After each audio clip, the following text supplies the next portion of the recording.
I pledge allegiance to the flag of the United States of America and to the republic for which it stands, one nation, under God, indivisible, with liberty and justice for all. I was trying to let him get his breath. All right, everybody, welcome to the February 24th, 2025 Jackson Township Planning Board meeting. This meeting has been appropriately noticed according to the Open Public Meetings Act and all the appropriate forms and places. Madam Chairwoman? We'll have a roll call, please. Mr. Bernstein? Here. Mr. Marzo? Here. Mr. Heller? Here. Mr. Riker? Here. Mr. Rogers? Here. Mr. Treamer? Here. Miss Rose? Here. Mr. Weingart? Mr. Wall? Here. Mr. Sullivan? Here. Dr. Campbell? Present. Thank you. We'll have a motion on payment for voucher for the recording secretary, please. Motion, Bernstein. Second, Heller. Roll call, please. Mr. Bernstein? Yes. Mr. Marzo? Yes. Mr. Heller? Yes. Mr. Riker? Yes. Mr. Rogers? Yes. Mr. Treamer? Yes. Mr. Wall? Yes. Mr. Sullivan? Yes. Dr. Campbell? Yes.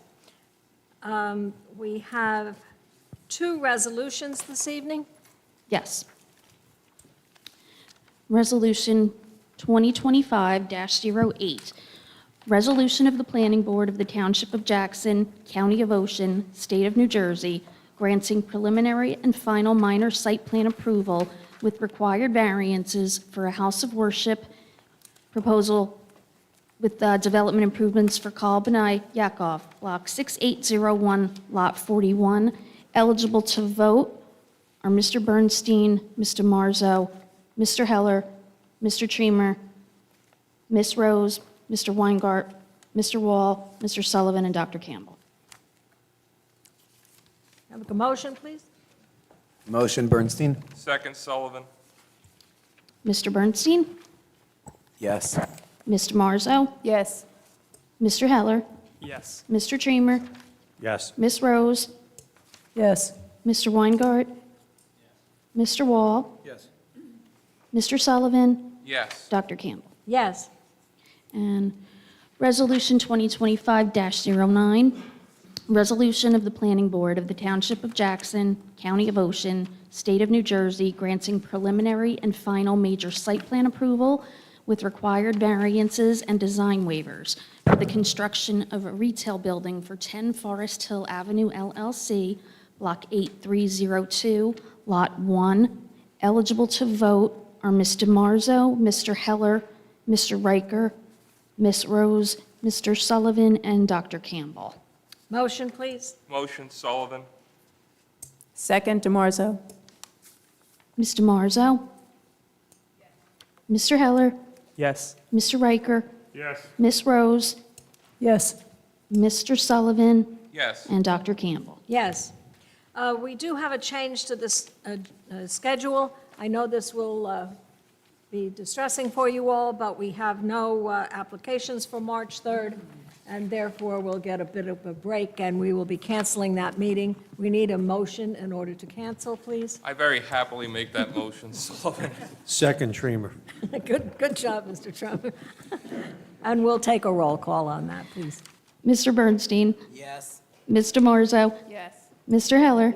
Yes. Mr. Riker? Yes. Mr. Rogers? Yes. Mr. Treamer? Yes. Mr. Wall? Yes. Mr. Sullivan? Yes. And Dr. Campbell. Yes, and we have some board matters for discussion. First, Mr. Riker. Okay, folks, as of February 28th, I will be resigning the planning board as I am moving out of state. This will be my last meeting and conclude my service to the planning board in the Township of New Jersey. I will hear this application, though. Thank you. And we have a little presentation for you.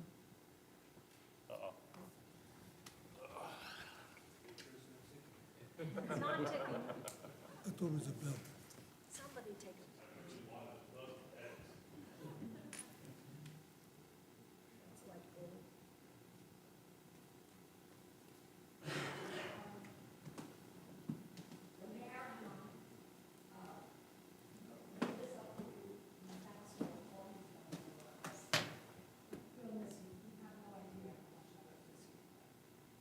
I'll miss all of you as well. say that this board is well organized, more so than any other board, and I'll even say it's more organized than council recently. We all work together, and I really do appreciate what's going on here, and I wish each and every one of you great success. My colleagues over here, it's been a great experience. I've known Ernie for years before this, and it's been a pleasure to work with everybody. And for a secretary, you don't realize what you have until you don't have a secretary. I don't have one on the environmental, and it's a hot mess. But you are a gift to the township. And that's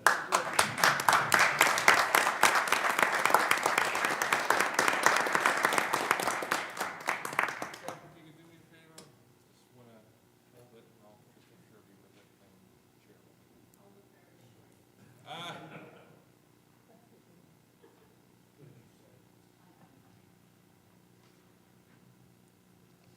There we go. Thank you. still hoping for the dozen eggs. Madam Chairwoman, just on behalf of Mayor Michael Rita and the administration, want to wish Mr. Riker all the best and thank you very much for your service to the community. It's greatly appreciated. Thank you, sir. All right. We are in the process of a training video on stormwater management. Make sure that you've all logged in to our site and that you watch the video. Within the next 30 days, you have a night off, so there's no excuse. And you have to send an email then to our secretary and let her know that you have watched it. It's really pretty good. I watched it today. It was about 40 minutes. And if you were not at the last meeting, there is also a religious land use laws tutorial on the website. Please take advantage of that. That's a requirement as well. Regarding the master plan, a thorn in our side, but it looks as if there has been progress on the land use portion that has been required by the state. And now we're awaiting some review of that documentation so that we can include that within the master plan. And hopefully, that will happen soon, Mr. Attorney, right? Very soon. Okay.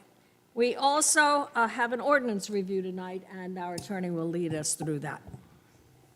Yes, we do. We have two ordinances, but only one of them applies to us.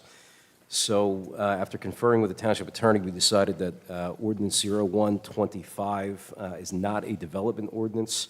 It's an enforcement mechanism, so to speak, dealing with property maintenance, so that doesn't fall under our jurisdiction. Ordinance 0525 does, and I'll leave that to the planner to put his testimony on the record. Madam Chair, 244-168B defines what look-alike dwellings are in town.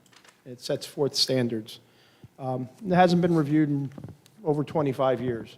And based upon comments the municipality and the department heads had received, there was an update to that, which is before you this evening, to make the process of determining if something's a look-alike easier for both applicants and the municipality. That's the gist of it. If you go into the existing ordinance, it says a lot of the same words. It's a differentiation between how many things make you cross that line into non-compliance. And I think this ordinance clarifies what the intent of the governing body is as it relates to single and two-family dwellings. Our office takes no exception to it as drafted and would recommend the board to act affirmatively and recommend it back to the governing body for second reading at council level. Are there any questions from this board? Yes. So in looking at the original ordinance, there were 4 different items. One that's been removed now is the size, type, and location of windows and doors in the front elevation that are without substantial differentiation. So what does that mean? Would it seem to me that we would want to keep that in there, but I'm just curious as to why that was removed. Over the course of the last 2 or 3 decades, when you look at some of the housing types that we had in town, you think about the good old-fashioned center hall colonial. On one side, you have one size window, on another side, you used to have an old size window. Look in the Brookwoods. You look at some of the larger houses on 1 acre lots, we have a lot of houses, sort of center hall colonial, both sets of windows are the same. And so asking developers to, and/or residents to change that standard, you end up with 2 sets of windows. I'm only tangentially involved in having reviewed it with some of the people who helped draft it, but it was meant to make the process easier, again, across the counter between the people who review and approve it and the people who submit it. So while 3 of the 4 comments were put together into the 2 comments you see here, and instead of one of the things causing that problem, now they're asking for both of the things to cause that issue. That's a determination that came from staff. It wasn't something from upon high where we said this has to get done. It was a reconciliation of the things that both the building department, the zoning department, and code enforcement have to deal with. And it's interesting because although it's they who have to deal with it, we have to vote on it. So it's. Well, and understand that 30 years ago, it was in the design section of the ordinance, not unlike the ordinance we're not hearing tonight. There was a need to put it someplace. This just as easily could have been in another section of the code, not related to Chapter 244 land development, but it is. And so from that perspective, we're obligated to review it and make a recommendation. So from that perspective, both from a planning perspective and from an administrative perspective, it makes sense given the issues that the town and applicants were having, getting this section of the code reconciled with their submissions. Does that clarify it for you, Mr. Morrison? A little. Anyone else? I do have one more question, I'm sorry. Oh, that's fine. The difference between, and I looked this up and I'm not getting it, so just forgive me, but substantial change in orientation versus substantial differentiation. What's the difference in those 2? I'm not sure I could tell you because I don't process the permits. It's Sorry. really coming from, I gather, Mr. Paporio's office, and don't feel bad. I've called everybody, the attorney. Yep. I called her, I said, what the heck is this? Let me lay the playing field a little bit better. So the sandbox that we have to work with here is a little weird, right? Because ordinarily, something like this wouldn't ordinarily come before us because it's not exactly like ordinance specific, right? When it comes down to certain aspects, this is more of like design criteria, right? So the only reason why it's coming before us procedurally is because for whatever reason, the way it was designed back in, I think, the late 60s or early 70s, is that it was this type of information was lumped into the land use section of the Jackson Municipal Code within, and it's the same reason why the other one was actually sent to us, and then myself and the township attorney had to get together and say, okay, this doesn't make any sense because it's enforcement related, it's not development related. So the only reason why it's in front of us, to make everybody's lives a lot easier, is only because it's in the land use section. Ordinarily, it wouldn't have come in front of us because of what it's, of the criteria that is changing. So, Mr. Marzo, you and I, when you first joined the board, had a conversation about architectural design standards. And while I don't want to sort of go down that rabbit hole this evening, I'm happy to talk to you about it afterwards, if we get out early. The idea of, was this meant to be fenestrations? In other words, you should have breaks in the facade. Windows, So that as you look at it, either from the front or from the side, it doesn't look cookie cutter. Those words aren't in Jackson Township's ordinance. They're in Freehold Township's ordinance or someone else's ordinance. So to the extent that perhaps either through the master plan committee or a subsequent review, we say, hey, listen, let's put this in a different language that we understand. I perceive this as more of a generational thing. There's an issue with residents and/or builders getting this process reconciled at the counter. So unfortunately, they couldn't just take it to the governing body, have the governing body change it. By introducing a land use ordinance, they had to come down to us. We have to go back to them. But I'd be more than happy to have a conversation with you about it. Quite frankly, it's a little interesting, but I'm not sure it's a land use issue. Yeah, exactly. And what's going to happen is that whenever anybody makes a change, they're going to have to go for a zoning permit and then go for a building permit anyway. So as long as they comply with the International Business Code, it's kind of, we're never going to see this in front of the board, because whenever you go for building zoning. permits, it's a different jurisdiction. You know, so it's kind of like they're asking us almost to weigh in on International Business Code Out of our lane. issues. And yeah, exactly. It's kind of out of our lane, so to speak. But it has to come in front of us because this Land. is part of the land use section of the Jackson Code. So it's kind of like a default thing, you know. As someone who sits on a federal committee, I can tell you IBC is even out of the jurisdiction of federal committees and large departments. So this is really beyond our purview. This is more of just a pass-along, basically, a review pass-along. Anyone else? Comments? We'll take a motion then, one way or the other, please. I make a motion to deem it consistent with the master plan. say that this is consistent with our master plan, Ordinance 5-2025. A second, please. Second, Bernstein. We'll have a roll call vote, please. Mr. Bernstein? Mr. Marzo? No. Mr. Heller? Yes. Mr. Riker? No. Mr. Rogers? Yes. Mr. Treamer? Yes. Mr. Wall? Pass. Mr. Sullivan? Yes. Dr. Campbell? Yes. Thank you. All right. I think we've finished our business, and we can move on to our application. Madam Chair, the minutes from the last Oh, meeting? I'm very sorry. I knew I lost my list. It's under here somewhere. All right, we'll take a motion to accept the minutes, please. Motion, DeMarzo. Second, Sullivan. Can we do an all in Yep. favor? Yes. All in favor? Aye. Okay. I think I've got everything. Okay, there we go. Now, we can move on to the application.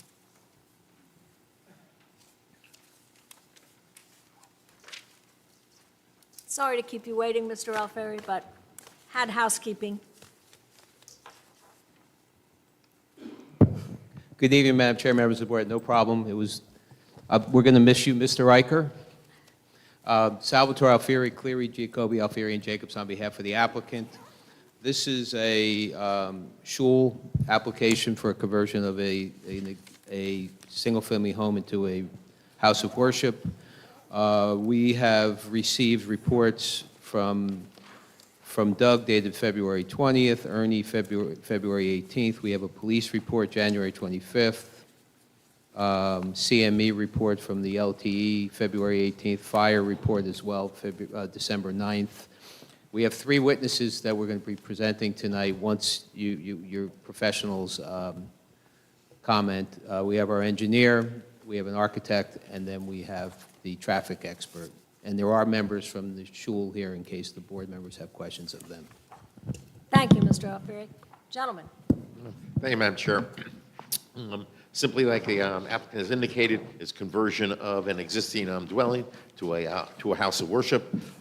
There is one existing condition variance, but other than that, it's pretty clean. My first report indicated that architectural drawings were not provided, as does my second report, but architectural drawings have been submitted, so we should have some testimony from the applicant regarding the architectural features. But as I indicated, it's compliant except for an existing front yard with ordinance standards.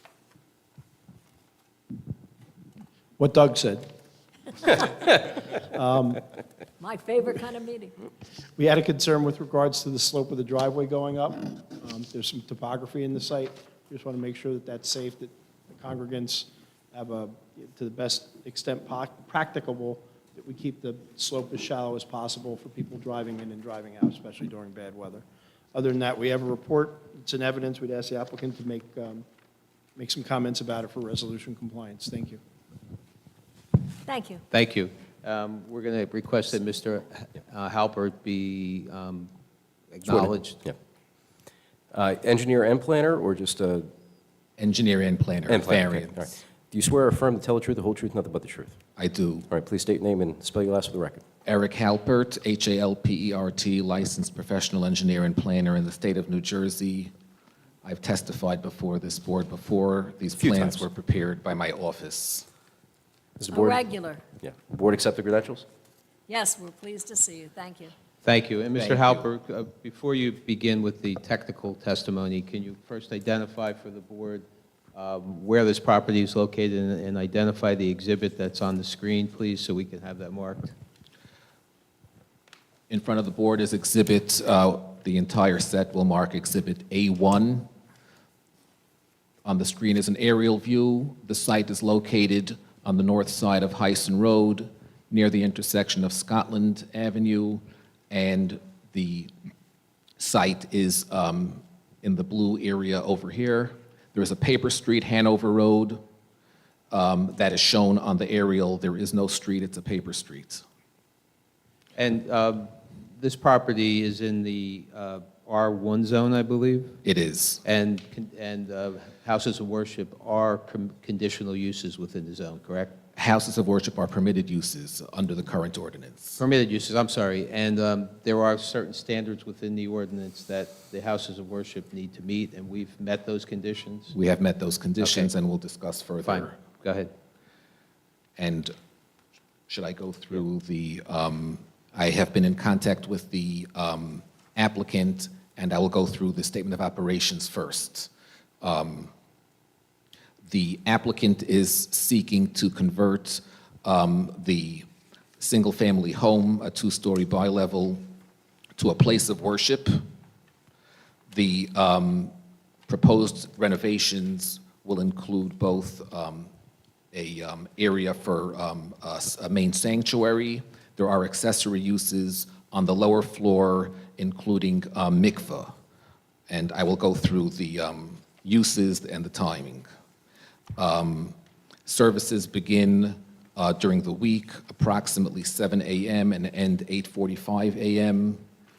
Services take place in the evening as well, 8 p.m. and end approximately 9:30 p.m.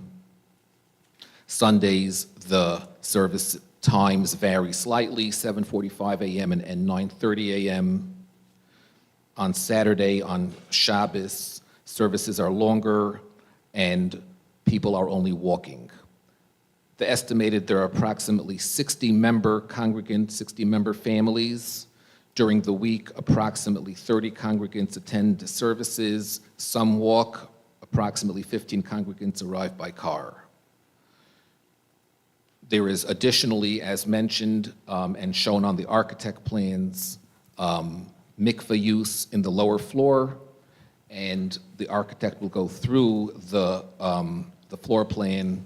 There is under 2,000 square feet of mikveh use with a shared room and 3 changing rooms.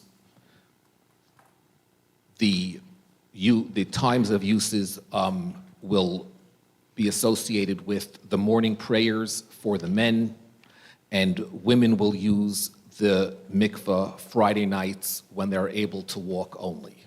Those are the uses of the mikveh. And refuse? There is refuse. There is a refuse enclosure shown on the plan, and that will be provided by private hauler, and the recyclables will be picked up by the township, and the applicant is also proposing stormwater management facilities that will be maintained by the applicant, by the owner. And it has public water and sewer? There is public water and sewer available on the street, and the applicant is in receipt of preliminary approval from the MUA for connection for the water and sewer. Thank you. So can we now turn to the site plan? Can we ask questions about the operations first, Yes. please, as long as we're on that subject? Are there any social rentals No. going to take place? It will all be used by the congregation? Correct. All, and there is actually no social hall. There- Okay, that yeah. was one question. And I was there Sunday. It's going to be very nice. It's a great location. I was there Sunday, and there was a great deal of on-the-street parking, of course, now, because there is no, or at least not much, off-street parking. Could we agree that there will be no parking on the street? We could petition the governing body to adopt an ordinance. We have no control over that, but if they're That's inclined to do it. both sides of the street. I noticed there was a good deal of parking, probably, I think I might have counted upwards of 25, 30 cars. And that's a highly traveled road, so it would be good if there were no parking on the street. If the board makes that a condition, we'll write to the mayor and council and request that. That's a condition. Okay, Thank you. done. Anyone else have any questions about hours of operation? Yes. So how many, on Friday nights, how many people do you expect to walk to the mikveh? Because I went by there today, and there's sidewalk on one side, but there's not on the other, and it seems to be somewhat dangerous, considering that it is a highly traveled road. So could you, how many? Not more than 3 people on a given Friday night. 3? Yeah, because there's only Three. 3 changing rooms. There are 3 changing rooms, and Okay. it wouldn't even be anticipated to have 2 shifts. The purpose of this accessory mikvah would be only for Friday night, when people don't have the ability to go to a larger facility by car. And it would not be anticipated to be served, to serve. Have you considered a sidewalk? I know, what worried me when I saw it was that it is very steep, as was mentioned. And I was concerned about walkers, particularly in bad weather. I mean, it's dark So, on Madam that Chair, end. if I might, I apologize for interrupting, but if you visited the site, and you can imagine with that steep slope, we're going to ask them off the edge of pavement, we're not going to let them put sidewalk right there. We're going to make them put a 4 or 6 foot area before we put a 4 foot flat area in front of the property. At some point, that becomes cost prohibitive. So let me offer you the Ernie Peters wacky idea of February. If for some reason the board's looking for a safe route to get off of Hyson into the site, as about if they bring sidewalk down along the drive area in some format, because I assume the drive up's going to require some retaining walls on either side, and then some sort of crosswalk to the sidewalk across the street. So it's almost as though you're creating a T intersection with the driveway and Hyson. If you were a good old-fashioned housing developer building 3 houses over there, you'd be putting sidewalk in on your side, on the north side of the street. That may be, you're going to take down more trees. It, quite frankly, is, Not a lot of trees. it may be somewhat cost prohibitive in order to accomplish that. But perhaps if we figured out a way to make a crosswalk to the sidewalk on the south side of Hyson, opposite whether it's the stairs into the building, wherever it is, find one spot and build some sidewalk out to the road, put a crosswalk there so people can, if they need to, walk on the south side of Hyson, find a place with a crosswalk, and safely cross onto the site. Similar to what they did at Grand Boulevard, Yes, I mean, it ain't a great design, folks, but it'll work. there's a practical part Yeah, here of, It's functional, yeah. Safety is always our very first concern. Understood. And when we bring the site plan up, we are putting a sidewalk in, so you should see that and then make your decision. All right, good, thank you. Can You I may- add to that? And If we Mr. go Trump- up and down that street, if we see all the past developments and houses that have improvements, I don't know, maybe that's the way it was years ago, but this town always made curbs and sidewalks be put in no matter what for safety reasons. And I think it's very important because, again, I'll put my fire department hat on, evacuation purposes. Now, apparently, they're not going to give us the 270 degrees around the building for fire department access, so you're going to have people standing in the parking lot, where they're going to go. We're not there yet, but we'll But get there. that's Yeah, what- I agree with you. One of the things that has happened in this town over the decades I've lived here, the 5 of them, if you were building a development or a community of 5, 10, 15 homes, and we did require sidewalks. But if there was 1 home or 2 homes, they were individual homes, sidewalks were never required. So that makes it, maybe we should be thinking about taking those sidewalk funds money and putting in some sidewalks in some places that have developed 1 house, 2 houses, 3 houses. We have to think about that. Well, it also helps the process move along, because there's going to be a lot of improvements on that road. I mean, 25 years ago, exactly like you said, I had a house custom built, and they waived the curbs and the concrete apron, which years later became a massive problem, because now when the township wanted my children to walk across grass, now the Board of Ed had to come in, and actually the day they came in, the road was so tight, 2 buses hit mirrors going in there, and the poor lady went, "We have to change this." So it's always been in my head, and that's safety.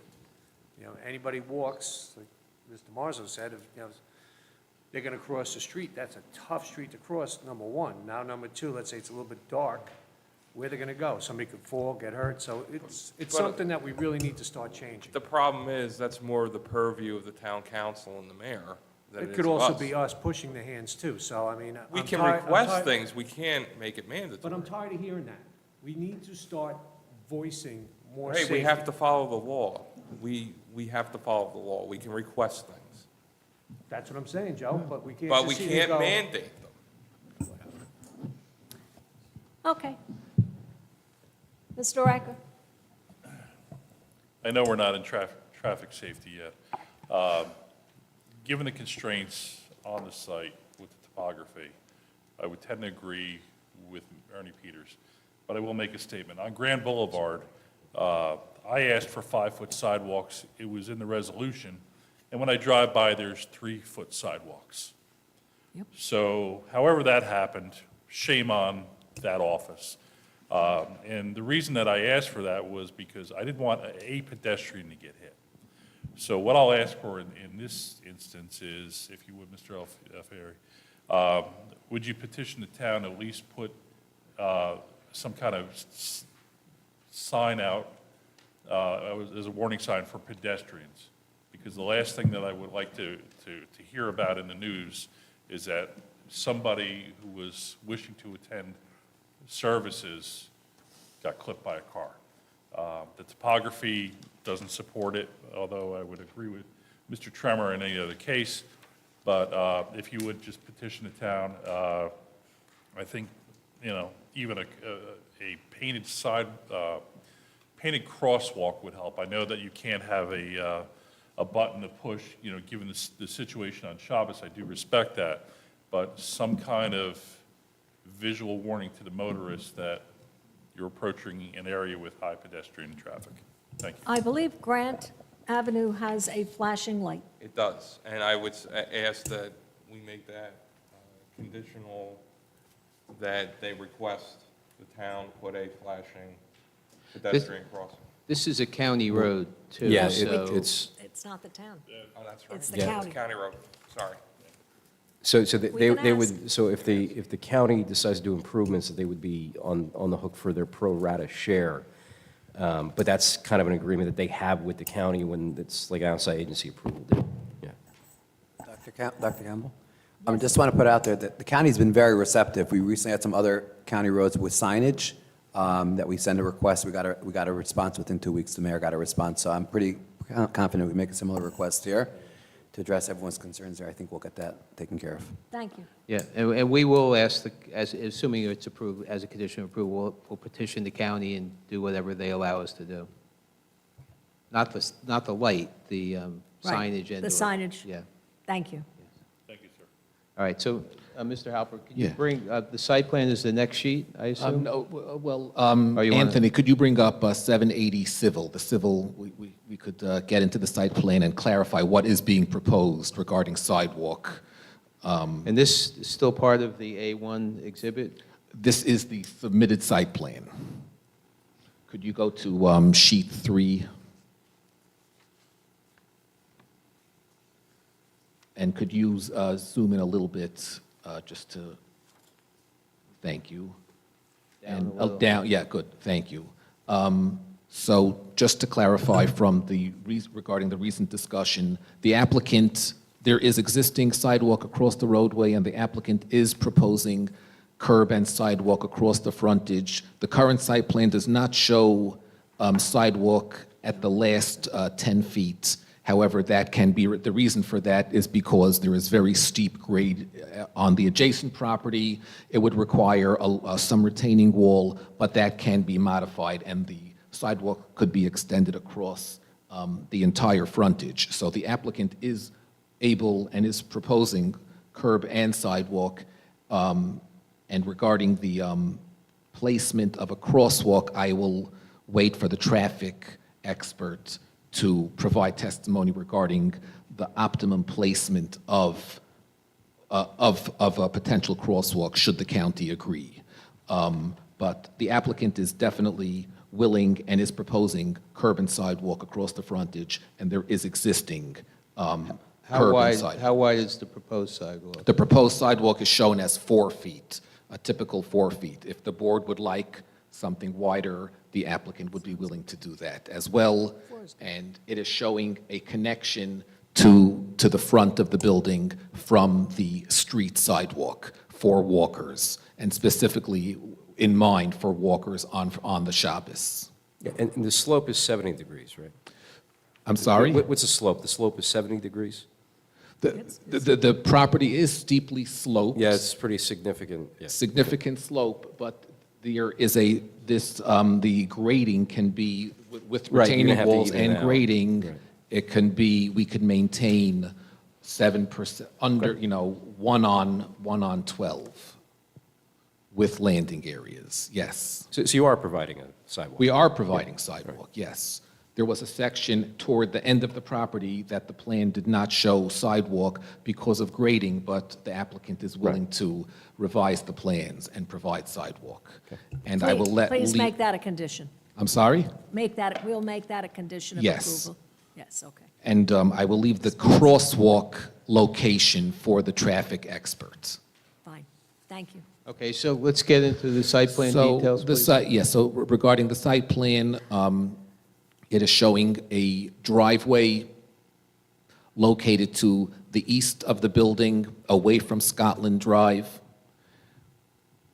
The site has received county approval, and although there is a paper street adjacent to the property, I did have a conversation with the county today to confirm that their typical 30 by 100 site triangle would not interfere, they would be okay with the driveway in the location and will require an AASHTO site triangle, and the county has no issue with the driveway in this location. The county has approved the plan. They had some comments regarding some extra widening that is not shown, and the applicant will be widening the road widening the road per the county comments. The site plan demonstrates 41 parking spaces. There will also be EV spaces, which are not shown on the plan. There will be 2 EV spaces. There is a refuse enclosure shown on the plan, 88 parking spaces. The building, as we said, is existing, and the proposal is only for interior renovations. The only exterior renovations are to provide ADA ramp, and the applicant will comply with the comments from the reviewer regarding grading for the ADA ramp. As mentioned earlier, the Anthony, could you go to the next page, just so we see the grading? The property exhibits steep topography. The site is designed to, with walls, with grading, to provide as best a parking area, a driveway access, and a walk area that will still be able to be utilized comfortably. We do believe in the, in addition to the topography, there also is a somewhat high water table that the applicant has to deal with. So considering all of the topography issues and the high water table, and there will be some modifications as per a comment in the board engineer's letter regarding a seasonal high water table at the subsurface infiltration basin. The applicant, I do believe that this is a acceptable design. There is a 1-on-8 slope at the beginning of the driveway for approximately 50 feet. Beyond that, the slope lessens, and in the parking area, in order to make sure the car is parked, the doors don't stay open or don't close on you, don't close on the users. The grading is like a typical parking area. And how will the drainage work now that we have that diagram? The drainage consists of a surface infiltration, a subsurface infiltration with an outlet, and it complies with the stormwater regulations.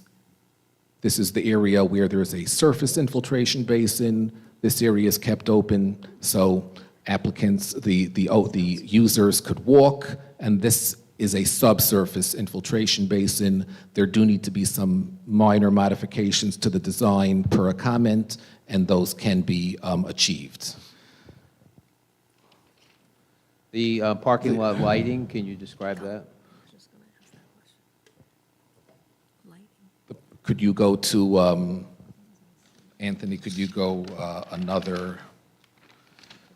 You want to go back to that and stay on, you all right? We could go to, could you go another 6 or 7 sheets? One more, okay. The applicant is proposing a combination of pole-mounted lighting and wall-mounted lighting to comply with the ordinance, and the applicant will be able to comply with any comments from the review letters. And I'll go through the review letters as well. May I make a comment on the lighting, please? On the operations time period, what time will the lights go off? The applicant would be willing to accept a recommendation from the board. I would think within a half an hour after the last service ends. At 10 o'clock, the lights Good. could go, yes, the Good. lights could go off at 10 o'clock. 10 o'clock. Thank you. And just for the neighborhood, can you put the shades on them? The shields? Yes, yes, cutoff shields can be provided, yes.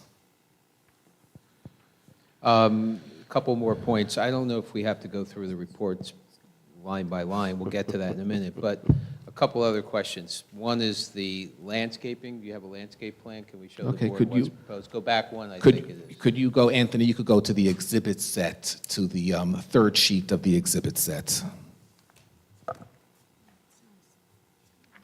No, it's perfect.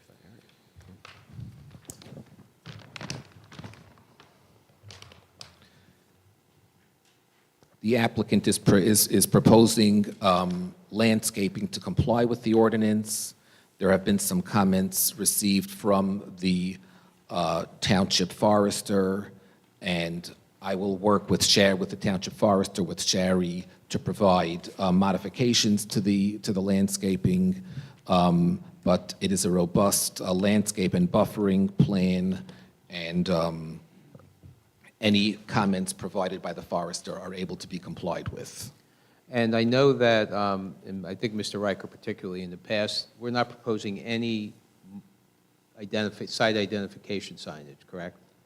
We are not presently proposing any site But I identification. know you've made requests in the past to put something out front, a little monument. We have no objection if that's something the board would like. I highly would make the recommendation that you do have some kind of signage for emergency purposes. You know, it's Street address would be sufficient. street address. That's The fine. applicant is willing to propose a monument sign with A the street. monument sign with the street address in compliance with In our- compliance, 20, yes. Is that, I think it's in everybody's interest. Yes, we agree. We discussed it, we knew, we offered it rather than giving you a chance to ask for it, so. You know, you're just stealing all my thunder tonight. And then another comment in one of the reports is, these are multiple tax lots, so we would consolidate the lots as a Yes. condition of approval, correct? yes. And then the only other thing we didn't talk about before we get into the reports is the variance. Can you just describe for the board what the variance relief is and justify why it should be granted as part of this application? Okay, well, one second before we go on to that, now that we're on signs. The board's been recently requesting that the applicants put coming soon signs, so people know what's going there. Just work with the board on that. Okay. We want a sign with a color rendering so that people know what is being built. Being recorded. Please be careful. Thank you. And just to mention as well, we have received a letter from the fire, and the applicant is able to comply with the comments. The fire official approves in general of the site plan, and there were comments regarding placement of hydrants, and the applicant will be able to comply with that. The fire official provided a review for an initial submission that the board is not looking at right now with a different placement of the driveway. However, I did sit with the fire official with this current submission that is in front of the board, and he has there are some minor modifications as to placement of hydrant and other items, but the fire official will be able to approve the current submission as well. There's also a police report dated January 28th, which had some minor comments about the parking lot. We're okay to address those? Yes. You already indicated that the CME LTE letter of February 18th we would address, correct? Yes. So finally, we have Ernie's report February 18th and Doug's report February 20th. I don't know, you didn't talk about the variance, we'll get there, but since we're talking about reports, are there any technical comments contained within these reports that you need to comment on or cannot comply with as a condition of approval? We're able to comply. Specifically, we will add the sidewalk, and we're able to comply with other comments. So all the comments in both reports? All the traffic expert will discuss certain waivers needed Understood. regarding traffic. Yep. And regarding landscaping, the applicant is able to comply and will provide the required screening as per the ordinance and required heights of the landscaping. All right, so can you just now go into the variance testimony, please? Can you go back one page, Anthony? Could you zoom in just to the building area?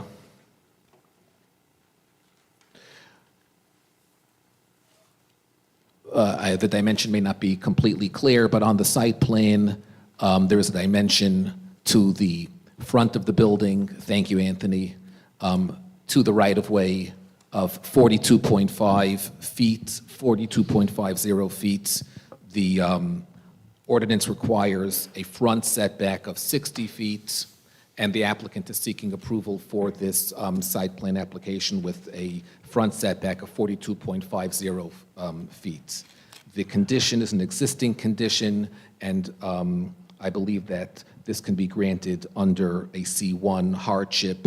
The structure, C1 is by reason of an extraordinary or exceptional situation uniquely affecting a specific piece of property or the structures lawfully existing thereon. This application involves a specific piece of property with a structure lawfully existing thereon, and it is my opinion that this would be eligible for a C1 hardship without getting into the C2 hardships, C2 variance, I'm sorry. Regarding the negative criteria, there will be no substantial detriment to the public good associated with this application. The applicant is proposing a permitted use and will provide for significant improvements to the existing conditions of the site. There is a substantial landscaping package with buffers provided on both sides of the building, and as a permitted use, the proposal will not impair the purpose and intent of the zone plan and the zoning ordinance. And it is my opinion that the board would be justified in approving the variance and granting the variance relief. And other than that existing condition variance, it's fully compliant with all other ordinance provisions, correct? It is fully compliant. There are comments, and the applicant is able to comply with any comments and is not seeking variance relief from any other sections of the ordinance. That's all we have of the engineer planner, Madam Chair. Mr. Peters, Mr. Klee, any concerns? Just two questions. Will we need a municipal soil removal permit? No, the building is existing, and there is some cut, some fill, and we will not be exceeding 1,000 cubic yards. And we can add a note to the drawing indicating that? I'm sorry? We can add a note to the Yes. drawing indicating Yes. that? And the only other question, the intersection of Heisen and the Paper Street, Hanover. It looks like on one of the plans, sidewalk from, I'll say it looks like the adjacent cul-de-sac development comes up to where the easterly side of Hanover would be. There's already curbing across the front. Could the applicant install sidewalk across the frontage of Hanover? Yes, the applicant is willing to do that. And I think we need permission from the town probably too on that, but sure, we have no issue with it. Okay, So thank you. just connect the sidewalk, this property across, It okay? just seems to make sense. If that sidewalk wraps all around that adjacent cul-de-sac, that Yes. just kind of makes sense. That's all. Thank you. Thank you. Mr. Peters, anything? Just a comment about the driveway slope. The driveway slope is 1-on-8, and the reason why it's 1-on-8 is because we did have the seasonal high water table, and it is only for approximately 50 feet, and I do believe that that is going to be safely maneuvered. I think it's important to double-check this before you go out in the field and try to build it, because if it's 12.5% for the first 50 feet, and you put flat sidewalk in the driveway, you're going to bottom vehicles out that. The old vertical curve, change in grade. If you have Yes. a change in grade of 12.5%, you're going to bottom vehicles out there. So while, again, it may not be the most cost-effective design, it needs to be a safe design. So perhaps your office and Mr. Klee's office could review something where you try to get the slope down a little bit. I just have a concern, people getting in and out of the site, and then obviously during bad weather. I could work with Mr. Klee's office. Thank you. Thank you. Any questions from the board at this time? Yes. Ms. DeMarza? If we could talk a little bit more about the variance. So this was an existing, is that? It's just It was existing home. existing, but it was a single-family home, correct? It was, yes. So now we're looking at putting in a house of worship where there's going to be a lot of people, not just a single-family residence. That is correct. Regarding the provisions provided to qualify for a C1 variance, it is, what's stated is a lawfully existing structure. So yes, the applicant is proposing a completely new use. The structure is lawfully existing on this specific piece of Plus- property, and therefore I do believe that it would qualify for the C1 hardship. And we're not making exterior renovations, so it's still going to look like a house out front, and the activity is really behind it. Other than people walking there, all the activity, the parking lot's behind the building, so the front yard setback is not impacted in any way by that parking activity. But it will look like a house, we're not touching the outside. Thank you. And it's the same footprint. Same, yeah, everything's the same, just interior renovation. And the footprint was a result of the slope of the property. Probably, I don't know, Yeah. when it was built, I don't know. The only exterior renovations are the added ADA ramp, In the back. Right. and that is shown on the architect plan. And that is in the back, yes. Do you think a fire truck can get in that driveway to get around the back? We are showing the circulation plan, and I did sit down with Mr. Grossman we sat down and he looked at the plan, and he is comfortable with the plan. But he only looked at it one-dimensionally. He just looked at what you're giving him. The angle of the driveway, his fire truck will do $10,000 worth of damage to the truck to get it in that lot. We know this. Well, He It has is been- aware of It has been these. approved by the fire department? we don't have final sign-off. We don't have final sign-off. He is aware of the property and of the slope of the property. And I did discuss the project with him prior to completing the plans, and he is very aware of this specific piece of property. And you'll have to get the fire approval to complete resolution compliance. 100%, yes. And we have no objection, if you want, when we submit this final plan to him, to point out the slope out front so it's not just glossed over, let him specifically focus on that after we work with Doug on fine-tuning it. You have to realize something. These firefighters are very good people. They're not engineers. And they're inundated with a lot of information. So I am not sure if he especially realized the grade that you're looking at. I mean, they bought this fire truck. This is the one that's 90,000 pounds. The first time they took this fire truck out, they pulled into the Burger King parking lot and did $10,000 worth of damage. All right, so can we have, when we speak to Mr. Klee about that, can we have him look more carefully at that, since he's the board engineer? I mean, I think it needs to go back to Doug, the you're fire okay with official looking too a at that? little bit and Okay. address that.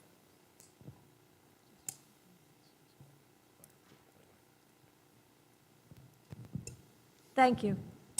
We'll move on. We're going to call our architect. And for anyone waiting to speak, what we'll do is listen to all the testimony first, and then We'll do residents cross-examination. can ask questions of those who have testified.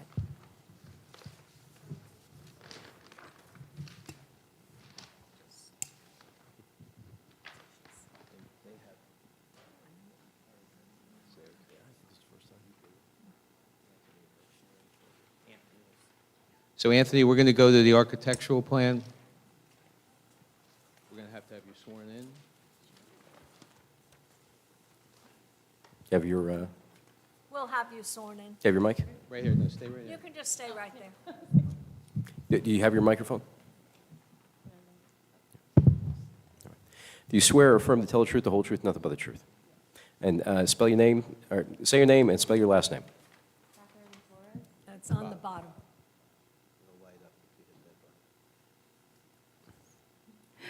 Catherne. Flores is Flores. Do you have that, Laura? You good? And Miss, you could sit. Hey, just state your credentials for the record. Credentials. I am a licensed architect in the state of New Jersey for about 17 years. I received my formal education at NJIT.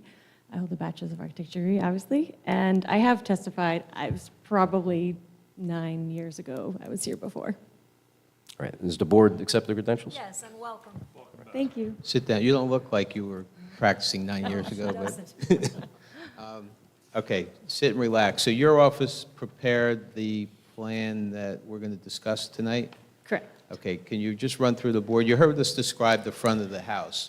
Are there any modifications to the exterior of the front of the house, or will it still look like the single-family home that exists today.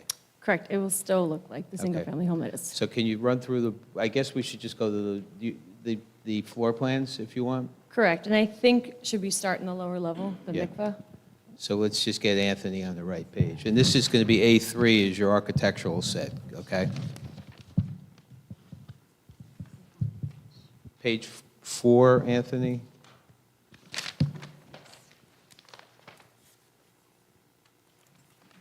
As mentioned previously, there is a mikvah on the lower level. There's a separate men's and women's section. You just speak into the microphone. Sorry, there's a separate men's and women's section. The south side of the plan is the women's, which we did mention earlier, that there are 3 changing rooms, obviously to be used by the women only on Friday evenings. The northern side is the men's area, and that actually doesn't have separate changing rooms. It's more of a locker room style for the men with separate showers and their separate mikvah. They have a separate entrance from the back, and the women actually have 2 entrances, but we'll primarily use the one on the front, which is the southeast corner of the building. And then the next floor, So the next sheet is the main floor of the building, which is the main worship space. is the next sheet back, Anthony? Oh, he's ahead of us. There we go. As mentioned, it's just a 2-story building, existing structure. The east side of the plan is the main sanctuary. And as mentioned already, the entrances are from the west side, but primarily from the back. These plans do show the accessible ramp that will come off of the back sidewalk and kind of wrap around the west side of the building in order to get to the main entrance foyer of the building. And then women do have their own entrance, which is the southwest corner of the building. They do not need the ramp going there. They have a simple stairway that goes to their section. That's obviously not used as often as the main sanctuary for the men. But as mentioned previously, there are no plans to expand the building at all. This is the existing footprint. All of the renovations are on the interior besides that exterior ramp on the north side. And then if you do want to go to the next sheet, Anthony, please. This is the elevation. So the top left corner is the street-facing side. It clearly still looks like a single-family house. That We didn't, was- Anthony, Oh. can you go back one more? yeah, the other way. Please. One more. Correct.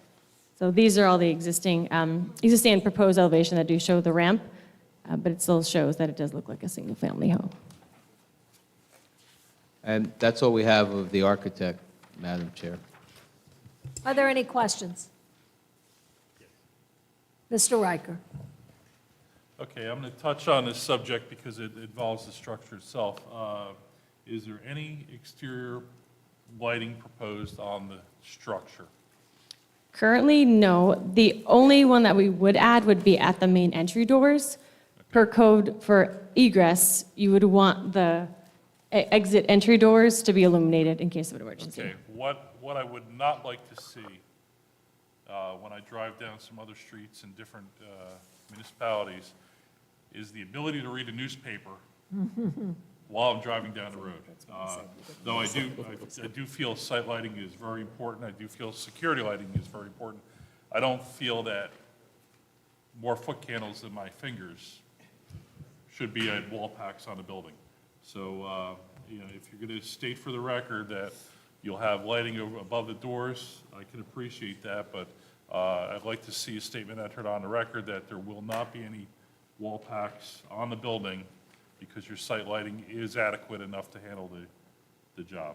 And we could do that. Mr. My Halpern, you my- want to? My only concern on that point, and I agree, I don't want to be able to land a 747 on Heisen Road by the lights, and that's a serious issue. Yeah, just a respectful level of lighting. However, I'm thinking about that driveway and people walking.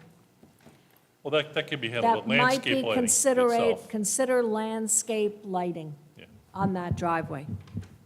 Yeah, that's decorative. Yep, decorative, goes off at 10 o'clock, but, we won't be able to land a plane on the street.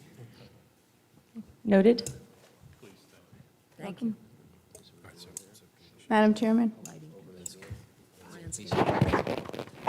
right, so we agree, over the door, minimal lighting just for safety purposes, and then on the driveway, landscape lighting timers, that's fine. You Good. indicated there was a separate entrance for the women? So it's an existing door on, if you go, can we go to, I think it's two sheets back? No, actually, page 5, please. So yeah, there's actually 2 doors on the western side of the building.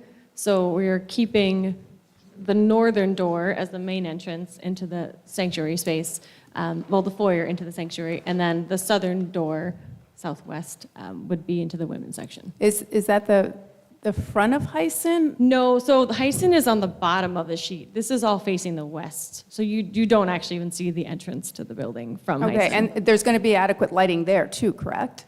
Correct. So every exit and entrance door would have light over it to make sure people can exit and entrance, the Okay. building safely. Okay, thank you. You're welcome. Anything else, ladies and gentlemen? Thank you We very want to much. call Mr., oh, thank you. We want to call Mr. Halpert back up just to clarify the lighting so that there's no confusion on our part. That But we're you're all good. clear. You're good. Because I was a little confused, so I want to make sure. Ellie, come on up real quick. You heard the discussion about the building, the wall pack, building mounted signage. Can you just comment on, other than over the doors, is there any other lighting on the building? So just to clarify, the lighting plan does show no wall packs on the front. However, in the rear, in order to achieve the proper lighting in the parking lot, which can be achieved either via pole-mounted lighting, which we have some, or via some wall-mounted lighting. We are showing wall-mounted lighting in the rear for the purpose of the parking lot. If we would remove that, we would need to put a pole-mounted light, which would sort of serve the same purpose. And I believe that your intent is you don't want glare on the street. So we're not showing any wall-mounted lighting toward the street, but I just want to make sure that we're not I agree with you. I Okay. take no exception to your initial testimony. Okay. I agree with you. Thank you. And then we just have traffic.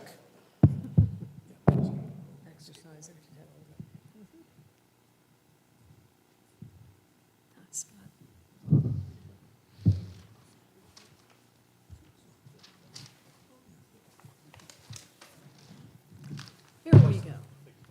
Oh, it's you again. I don't know, you should just have a card you raise. I think he's got a and say, cot "I'm in the back. or Yeah. something. Do you swear or affirm to tell the truth, the whole truth, nothing but the truth? Yes, I do. All right. Scott Pennell, Donovan and Ray Associates, located at 1431 Lakewood Road, Manasquan. And Happy Scott, to have you back. thank you. Thank you. And Scott, your office prepared the report that I think was dated July 3rd originally and then updated February 13th, 2025, is that correct? Okay. And really, the only change was to address the modification of the driveway location from the western part of the site to the eastern part of the site. But as part of our analysis, traffic counts were conducted at Scotland and Tyson Road in March of 2024. And we counted for the intersection 3 hours in the morning and 3 hours in the afternoon, with the peak hour occurring from 8:45 to 9:45 a.m., with approximately 640 vehicles processed through the intersection. And then the afternoon peak hour occurs from 4:45 to 5:45 p.m., with approximately 625 vehicles. As indicated with the peak hours and the hours of operation, generally the shul will be operating outside the peak hours, but we did our analysis as if they were coincidental for a worst-case analysis. And basically, for the morning services, which are the more highly attended services, we consider that every single parking space is occupied during the morning peak hours, so we considered it based on 41 vehicles entering and exiting the site, and the afternoon at a much lower attendance. But based on the existing traffic patterns and location of neighborhoods, we assume the traffic distribution to be 50% east and west on Hyson Road. Consistent with the Ocean County Planning Board protocol, we consider a 2034 design year which resulted in increasing the traffic volumes by approximately 10%. Taking that into consideration, then we analyzed the site driveway. The site driveway is projected to operate at a level service B. B as in boy, which is much better than the design level of C to D. So the driveway exiting movements will be in the range of 14 seconds per vehicle, which is well within acceptable range by the industry as well as Ocean County.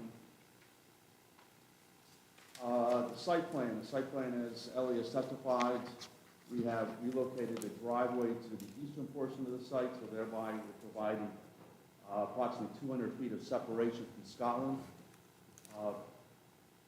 And at that location, we have in excess of 500 feet of site distance looking east and west. So in my opinion, the site driveway is located at an optimum location, and we have more than adequate sight lines so that it can operate safely and efficiently. And as Ellie testified, we have 41 parking spaces, which exceeds what's required by ordinance. You heard the discussion about, and county has jurisdiction over this road, correct? That's correct. And have you been involved in the county application at all? I have not had specific discussions with the county on this one, but as it relates to pedestrian activity, it'd be my recommendation the crosswalk be located on the eastern side of the Scotland intersection. There is already a ADA ramp on the southeast quadrant. Great. of Scotland. Anthony, could you pull up the first exhibit we had, the aerial? Maybe that'll be easier to... Which means that extension. Thank you. Scott, so, I'm sorry, continue, please. Yes, so looking at this exhibit, there's already a ADA ramp on this portion of the intersection. We have sidewalk planned for the entire frontage. So my recommendation would be for the crosswalk to be located closest to the intersection, just for driver expectancy. Obviously, that is still subject to Ocean County review and approval. I was just about to, is that a DOT easement there as well, or? DOT easement? Yeah. No, there's no This is all DOT. Ocean County Okay. jurisdiction. So it'll be subject to their review and approval. Yeah. And that makes that sidewalk extension that we've requested even more Essential, important. yes. That's correct. And we'll also discuss with the county advanced pedestrian warning signs as well. Great. And that's all we have of Scott. Any questions from the board? Yes, All right. Madam Chair. Oh, I'm sorry. Sorry. I'm sorry. Mr. Morrison? We had, previously, there was a shul that was been approved on Heisen Road. Did you take any of that into consideration in your traffic study? Well, they're considered as part of the growth, and they're also traffic, I mean, generally, traffic generated by the shuls are from the local neighborhoods. So they're already baked into the growth rate, and are accounted for because they're on the roadways today. So, the short answer is yes, based on growth, and they're also part of the existing traffic patterns.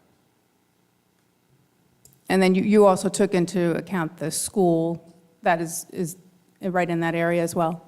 Traffic counts were conducted while schools were in session, correct. Okay, thank you.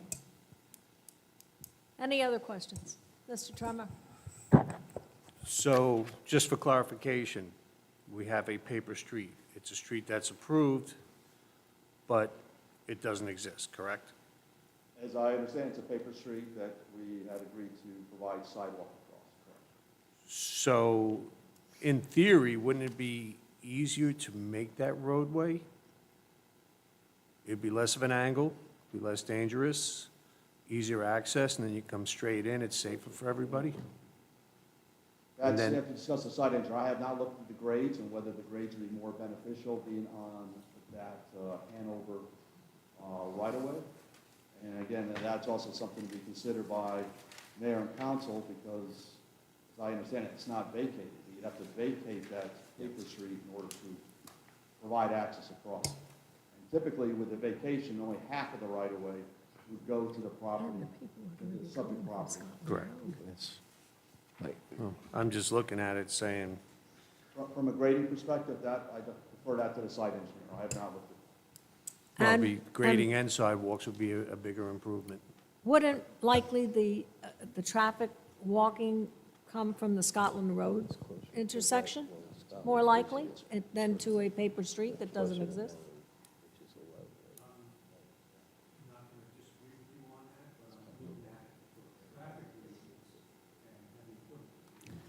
Well, I guess that it's they look at it for traffic or look at it for walking.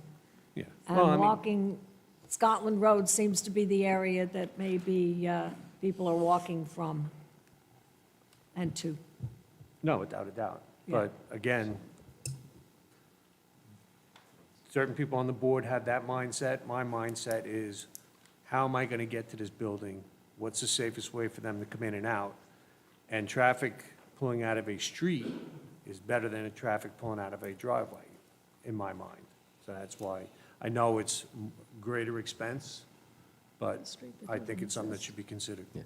Yeah, and just so everybody's aware, so the application process for the vacation of a paper road in Jackson, it's an independent application. They have to submit it to the township. It's got to go before the council. The township engineer and I believe other professionals have to do their own independent assessment of the situation. They have to determine if it's in the best benefit of the township, and then it actually goes through the application process. So it's a whole big, and then they divide it up 50-50. They have to change the chain of title. It's a whole big process. No, absolutely, I agree, I Yeah. understand, but I'd be remiss. No, if I I'm didn't just bring saying, out just that- so everybody knows what that means. Bobby, Yeah. would the county also have any say in that since it's connected? No, to a if county road? it's a paper road, no. It depends on who's got the underlying title to it. Yeah. Mr. Riker, did you have something you wanted to say? No. Okay. All right. At this time, we'd like to open it to the public, and when the public comes forward, please simply address the two gentlemen and one lady who were the people who gave testimony. After that portion, we'll close, reopen for general comments. So no general comments at this time, just questions for the experts. So I'd like to make a motion to open the public cross-examination of the witnesses. Second, Riker. All in favor? Aye. Aye. All right, if anyone would like to come forward, has anything to ask?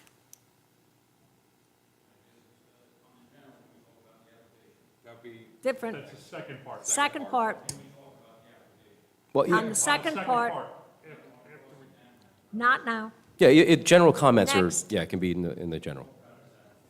Yeah, you can talk about this application, yeah. But if anybody wants to ask specific questions to the experts, now's the time.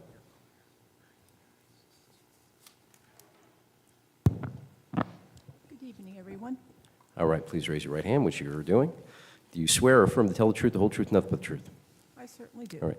Thank And you. please state your name and spell your last of the record. My name is Michelle Wary. I live at 751 Hyson Road. I do not have a pointer, but my house is on the corner of Matthews Lane and Hyson Road. That's fine. If somebody could expand that map again by zeroing in to that area, I'd appreciate that. Thank you. I don't know where to begin, I'll be honest. So addressing questions to any one of the three that you suggested is going to be difficult. I'm advocating for my neighbor, which is to the right of me, Ma'am? closer to Ma'am? that house. Excuse me, ma'am. Yes, Michelle? This particular opportunity is Yes. to address the specific, There's so many to then address. I can't even begin. perhaps you are better coming back in a brief period of time for general discussion. Well, specifically, I'd like to know how they're pulling out of this site. Ma'am, would be part of general At this discussion. time, this is only for addressing the three who gave testimony. So the architect, does she know that it's a private residence, just like Lisa DiMarzo? Ma'am, the noticed next, Ma'am? or the noticed? next section. Would you like to ask a question of the architect? Then we can bring the yeah, architect up. If and you can ask a question, we'll figure out who best to answer it if you want to do it that way. I just don't know where to begin. Well, start at the There's so many beginning. questions. There's so many questions to be asked. Pick the first question on your That's, list. that's fine, just pick them off, one at a time. And we'll direct it at whatever expert we think is the one to answer it. This is a residential area. as you will know, even though it's a county road.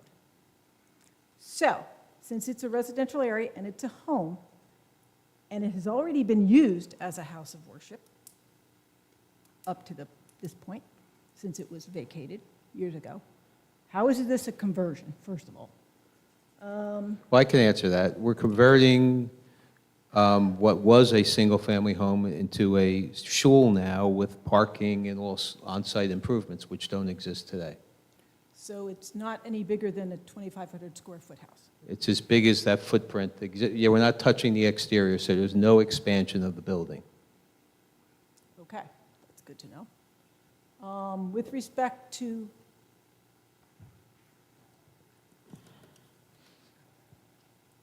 the number of cars coming into this particular location, once again, it's located near other residences that people are supposed to be walking to this particular location. Why are we providing parking spaces if they're supposed to be walking there? Because they also can drive there. The only time they actually walk is during the Sabbath, where they can't drive, but otherwise, there's other times of the day, as testified at the beginning, where some people will drive and some people Which will walk. confuses me, because everything is within a half mile of that, the neighborhood across. It's a adjacent public is street, within a and half people are hour- allowed to half drive on the public street and drive to a house of Yeah, worship. They're entitled. ma'am, the simple answer to that, the simple answer, just so you don't get confused, every use has a certain amount of parking criteria that's Right, this attached is a to it. residential, so I would say 4 parking spaces max. No, but it's not anymore. Now it's a house of worship, right? So that type of use has a specific amount of parking required of it, which is, it goes to the ordinance and it goes to the RSI factors, and I mean, that's why there's parking there. That's why parking is required. It's pursuant to the ordinance. So they're using an adjacent lot to add more footprint to this particular. Ma'am, there is no Setup. more footprint to the building. The building is the same size it has always been. But the whole footprint is being expanded by the parking, No, the because it parking is involves not 2 an lots, 22 and 23. It's Correct. not an expansion of footprint. Footprint deals with the building. But it- Use deals with the parking. And there are 2 tax lots presently that'll be merged into one.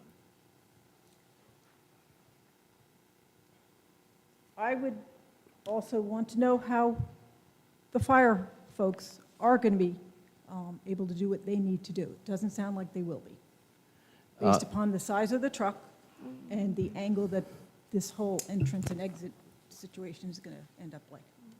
Well, I think, the engineer testified to that previously, that he did meet with the fire official, will require fire sign-off, and we did agree to work with the board engineer on just the slope of the driveway at the entrance to make sure it doesn't bottom out, but there's not an issue of circulation.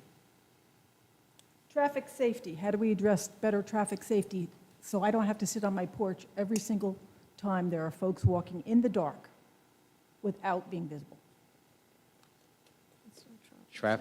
I'm not, Just safety in general on Heisen Road. well, we talked about the crosswalk. It's a county road, Yeah. and I've lived on a county road for over 31 years. and we have to get county approval for what we're proposing. And the test in the law is simply that the driveway has to operate safely and efficiently, which we testified to that it does. And there's sidewalks on both sides, so I'm not sure. No, there are not sidewalks on both sides, Okay. but All right. obviously you don't live there. Well, there's not a sidewalk right across the street, A short sidewalk, if there is. and there's a sidewalk we're putting in on our property, the full length. Okay, so that'll just get you on and off the property. It won't get you, to any of the homes. Clearly, nobody on the board lives in that area. Excuse me, Flashing ma'am. light at Scotland. Ma'am. So what are we planning on the flashing light at Scotland? We're not, Isn't that a safety issue? it's not, that's up to the county if the county wants it. It's their road, so if they want to install it, they can. All right. So there's only 41 spaces, plus an ADA accommodation spaces and EV spaces, plus an ambulance? Hospital ambulance? I'm sorry, what? I said there should be room for an ambulance as well, no? Not that we're aware of. Well, there's an ambulance parking there now. Okay, I don't know, but the ordinance doesn't require ambulance parking. So the site's going to have walls around it? I don't know, we have to get the engineer to answer that. I can't, I could only test, the only thing I'm answering is things that we've said already. If there's anything new, Ellie, could you come up? You're asking, I guess, about retaining walls? I heard something about walls. Okay. Yes, because of the steep topography, there are some retaining walls proposed in order to make the site more manageable. And all of this sand and runoff is going to be kept on the property? What you're looking at now is going to be replaced with paved parking and seeded grass, and there will not be any sand. So can you, at least the answer is, will all the runoff be managed on site? The runoff will be managed on-site. Because it hasn't been thus far, so I'm just saying. Pole-mounted and wall-mounted parking lot lights on a timer that are going to go off at 10 o'clock PM after the last service? Yes, we agreed to that. That doesn't happen now, There's no parking lot lights now. but there are lights on the building. All right, well, we only could tell you what we're going to do. If this is approved, we're going to This should immediately. improve the overlighting of the area after 10 PM? Well, the lights are going to go off after 10 PM now. Okay. Well, then I should expect that that particular site should be quite dark after 10 PM. What's the C1 hardship variance, if you don't mind me asking? That is referring to the current setback. The existing structure is closer to the street than it should be. Okay. And the applicant is not seeking to demolish the structure in order to install the improvements. Okay.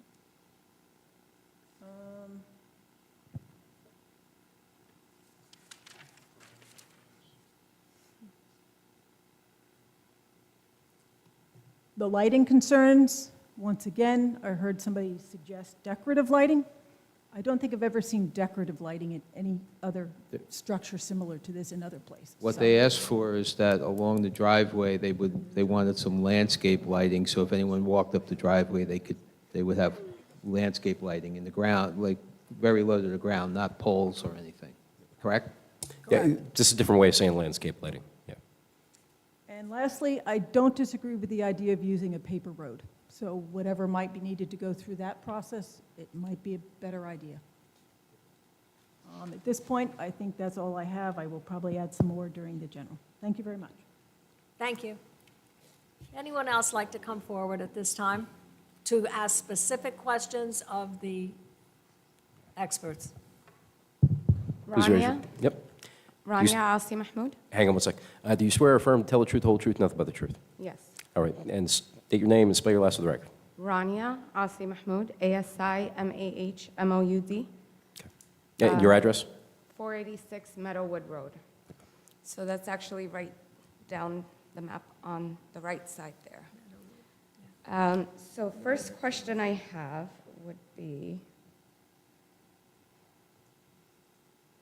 and Mr. Shea, please, I remember last time, try not to silence me this time. Thank you. It depends on what you're going to ask, but we'll give you a shot. Okay, so right now, what is the legal use of the structure as it stands in this moment? What is it? Excuse me. At this time, we are only asking questions of the two men This- and one lady who were testifying. Okay. That may be a general question. No, this is a specific question To you? because it was discussed You earlier. didn't testify. If I can make your life easier, Ms. Ross. Yes. All right, so the object of what we're doing here now, before general comment, is any testimony that the professionals have made, Ms. Flores, Mr. Halpert, and Mr. Kennel.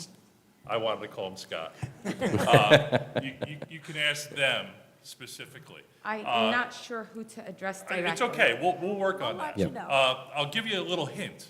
The ringleader of the crowd is the attorney who can guide you, and we'll give you ample time to figure out who that question should be directed to. Okay. Okay?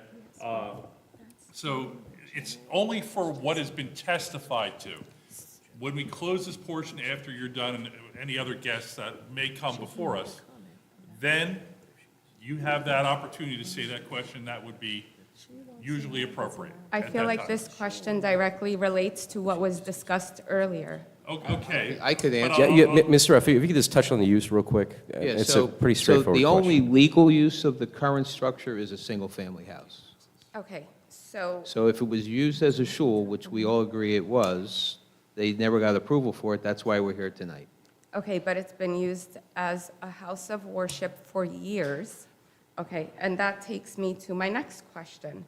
So has anyone here driven to this community or seen it, including the professionals here, during actuals of operation, during livelihood of the surrounding communities? Because we're all concerned for the safety of everyone going to congregate, but no one's mentioned safety for anything else around here.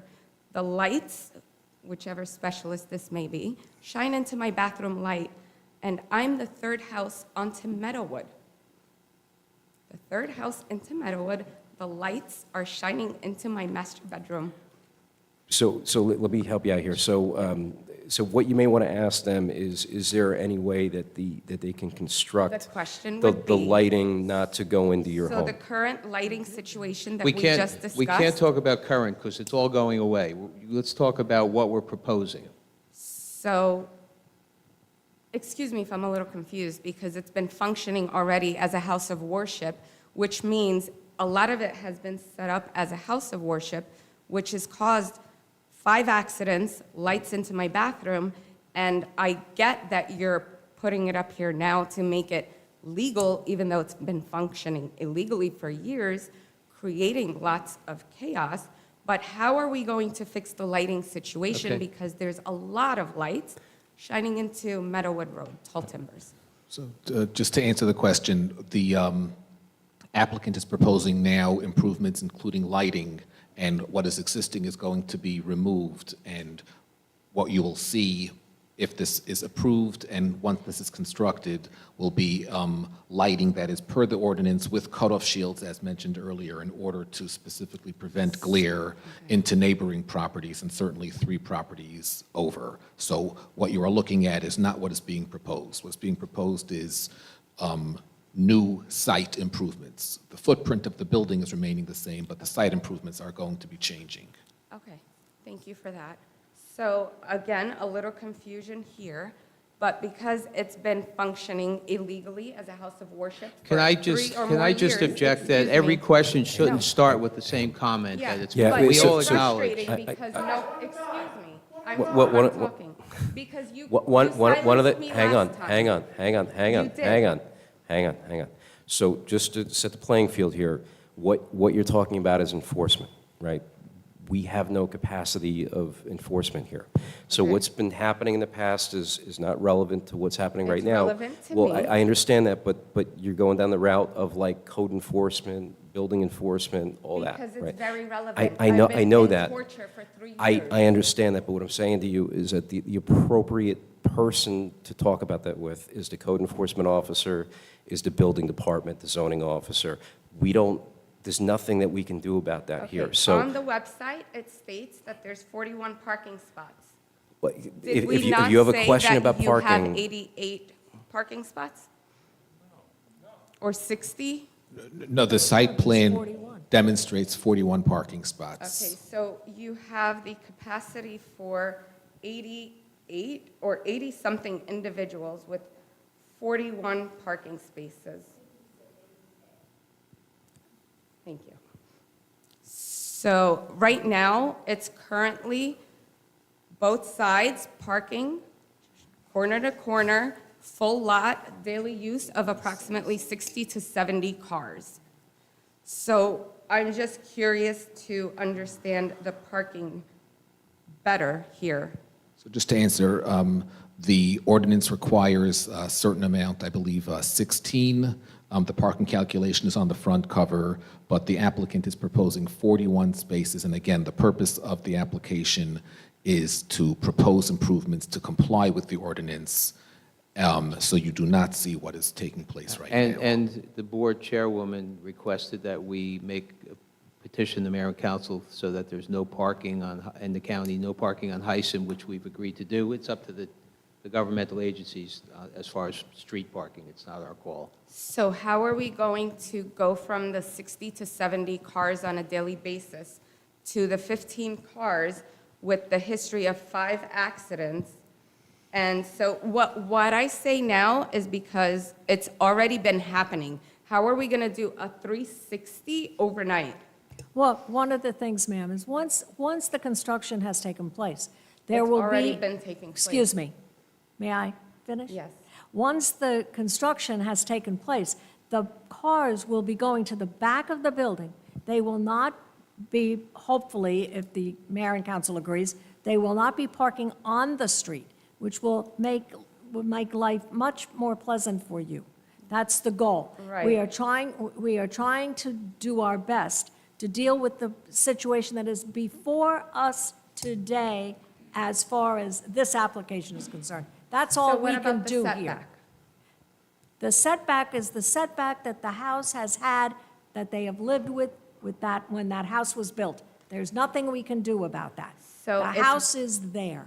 The house is there, and it's been functioning as something that it shouldn't have been. Ma'am, we No, cannot excuse me. deal with Now you're saying that it Okay, needs to let be me- You need to set stop back. interrupting the let- chairwoman. All right, one at a time, guys. All right, so, Excuse me, I- hang on, hang on. Don't do that to Hang me. on, You hang on, silenced me before. hang on, enough. Excuse me, so you want to have me escorted? of here. That's the Like you do to everyone Okay. else, right? All done, all done. So let me break this down to you real simple, okay? Go for it. Let me break this down real simple. So what this board has the capacity of doing and only doing is dealing with the future potential of what the property could be based upon the application that's presented. So what you're talking about, and listen, it's legitimate. If there's things going on there that violate building code and zoning code and all that stuff, that's fine, but there's nothing that the board can do about that right now, right? So that's So- code enforcement, that's zoning enforcement, that's building. I understand. Right. But I've been complaining about it for years. I know Now, that, but can I finish this a sentence? board has nothing to do But with can that. I finish a But what I'm trying to say to you is that that's irrelevant. But you're here for planning Hang on, moving hang on, forward, correct? hang on. What I'm saying to you is that the prior inconsistencies on the property regarding the use, right, is not relevant to the current application because we're dealing with what the property could be in the future, right? That's the only jurisdiction this board has, is to take what's You're being presented to planning it, right? make Is it take what's better. being presented to it and weigh it and rule on it, right? So- So what I'm saying to you is that all these concerns that you have, and listen, they're probably legitimate, right? But you need to go to code enforcement, you need to go to zoning I don't and think deal with you're it that hearing what way. I'm And I have to shut that line of testimony down, or else we're going to go down that for the next hour. But I don't think It's you're hearing irrelevant what I'm to saying. the current It is testimony right now. relevant. It's not relevant. It is relevant. If it's So a- when if you it's a plan, zoning do you not violation- wish to know the existing problems? If it's a to zoning plan to make it violation better? or a code enforcement violation, it's irrelevant But what to I'm what saying- is in can I- front of us right now. Can One I at a time. finish? Yeah. Okay, go ahead. When here at the planning board, we're planning to make it better. In order to do that, there are existing conditions that have already caused You're looking at it the wrong terrible way. situations. You're So looking, to- that is not, okay, so maybe you're getting confused with the term existing conditions. Existing conditions in a planning board contest only deals with the use. In this case, residential dwelling going to a house of worship. It's a So- permitted use to a permitted use, right? You can do that in planning. Right, so is it Right. being used as a rental? Because it is. I have no idea. But he That's what I'm testified saying to earlier you. that it's a rental. You It's have not to a go to rental. zoning or you have to go to code enforcement. But We're not his that. testimony clearly All right, I said gotta you shut, asked the I'm question. shutting that line of testimony down. I'm shutting it down because it's irrelevant. So please move on. If you have So the if you have rental another property- question, if you have another question that is My relevant question to the is- testimony, the please question ask the is- expert. The question is it being used as a rental right now? Because you said no, and it is. A rental, what do you mean? A rental property, it's being it's used as a rental. It's being rented out. Oh, I don't know if how, that's But not. you asked the question, So and the- he and said I'm- no. Okay, and I then you can have your answer. answer. He doesn't know, so please move on to your next So question. then why would you say, I never said rental. I no, don't- somebody said that it was not being used as a rental. Okay, all done. Move on to your next question, please. Okay, Thank you. so the next question would be, Oh, no, the question was, will they rent out when this is built and occupied, will they rent it out for events? And the answer is no. That was the question. I asked, So- will the building be used as a rental for social events? I wrote that down. Will the Okay. building be used as a rental for social events? The answer was no. so my next question would be, being that it's planning to be a house of worship, what are you going to do about the existing renter or renter's permit that's in place right now? That has nothing to do with the planning board. So what happens is that whenever you, It can't be used as both.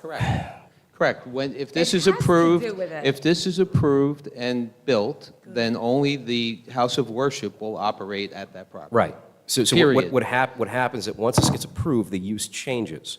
And then they can no longer use that use after the approval, right? Once the approval gets perfected, right? So on top of the fact, I think there's CO requirements and the whole 9 yards for having rentals.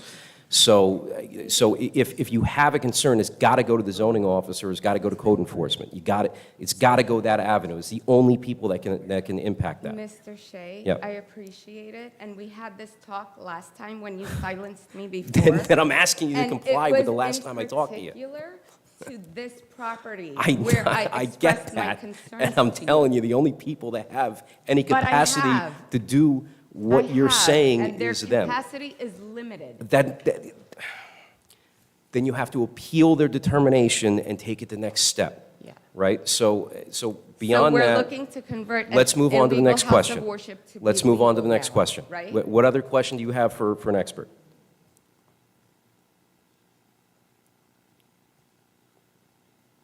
What has the fire inspector or department said about the parking across the street with the ambulance? Because the ambulance and all the cars are currently parking at the hydrant. So has that been inspected or evaluated? There should be no parking at the fire hydrant. If it's prohibited, then they shouldn't be parking there. But the fire official reviewed this plan that we're proposing.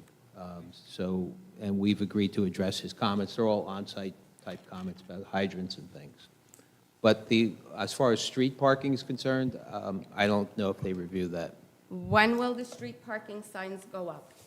No parking on the street. We have to ask the mayor and council for permission. It's under their purview, and maybe the county. And then if they all say yes, we would do it as part of our construction. So when we spoke earlier about heavy traffic and congestion, has anyone considered the traffic coming out of Meadowwood, where it's a 25 mile per hour speed limit, and everyone that goes to congregate, many, walking and driving, fly through there, including the applicant himself. So there's a lot of pedestrian traffic and vehicle traffic intensely during school hours with my kids' school buses going and coming. So what are we doing about Meadowwood and traffic and vehicle pedestrians? Because I didn't hear anything about that. I don't know, Scott, did you look at Meadowwood? And it's really not relevant to a planning board application, but if Scott has an answer, he'll answer it. No, we conducted counts at Scotland and Tyson Road, so whatever traffic was passing Scotland, it would be basically the same traffic at Meadowwood. But we did not do specific analysis of that intersection because that's not a requirement as part of this application. I feel like the county, like the question was asked before, if this traffic specialist has collaborated with the county traffic evaluators, because they've done traffic studies, and the Hyson coming down, there is a slope, And with the amount of traffic coming from both directions, by the time I'm driving out of Meadowwood, I'm halfway into the street before I can see if there's traffic coming. And then, of course, we have kids and bicyclists, and my kids ride their bikes and scooters, and the puppy and the dog. Like, there's a community here that's not really factored in except for the safety of the congregation right So now. Scott, can you comment? Well, I can state that, again, the county has done a thorough review, most recently at their October 1, 2024 public hearing, in which they provided us 2 pages of comments, which will be addressed, and really are specific to Tyson Road and Scotland Drive. I work with the county on a daily basis on applications throughout the Ocean County. So I'm very familiar with what they'll consider and what should be provided to them to evaluate this application. So have you heard anything about the last traffic study that they did regarding Meadowwood Road? I have not. That is not part of the discussion. And again, It's their not. focus is on the location of the site driveway, and that's the specific analysis that was conducted. Right, but I'm just saying, there was another recent survey last month because of the 5 accidents there, so collaboration with the county would be great because we had multiple accidents. Right, and we have to get final county approval no matter what. So eventually, that collaboration will happen. If that's what the county thinks is necessary, we have no control over how they review the application. So if they think it's relevant, then they'll look at it. If not, not. But again, the test really is, at a planning board meeting, is our driveway only. Off-site traffic is not something that the applicant is required to deal with. Yes, I'm really going to blow your mind right now, all right? So don't jump over the counter and try to punch me. We got 2 things at play, right? So it's kind of a loaded question, the one you just asked. First thing is the county approval. So what happens is that if they go in and say, hey, listen, we want to do this, and this is going to impact traffic X, Y, and Z, county does their own analysis. If the county comes back and says, okay, it's going to do A, B, and C, you have to do, like O and P, right? So the county will come back with conditions, the county will come back with requests of the applicant that they have to comply with, like full stop. If they don't comply with it, they don't get the approval, right? Other thing that is also going to blow your mind, right, is that for whatever reason, I don't know why, and one day it will get overturned. But the Supreme Court has determined that the planning board, at the planning board level, the zoning board is a different story. They have jurisdiction, but the planning board doesn't have jurisdiction to take into consideration off-street traffic. So basically what happens is that under the law, once traffic goes outside of the property, it basically goes into a black hole, right? And the board can't take all of that good traffic, expert opinion basically into consideration for denial or approval outside of tangentials, right? So, so there's that. So that's the second part of that. So we can take into consideration, the ebb and flow of traffic onto the property, the egress, ingress, the, safety hazards, stuff like that, when it comes down to the circulation on the property and with the ingress and egress, but that's it. Once it goes off property, it goes into a black hole. So that this is another way of answering you to show you the sandbox that we're playing in, because we would love to be able to do that, but we legally can't. Okay, so can you help me understand better exactly how many parking spots are going to be there? 41. And the occupancy into this structure? The total occupancy? The legal occupancy? Yes. Oh, I don't know if we know that number.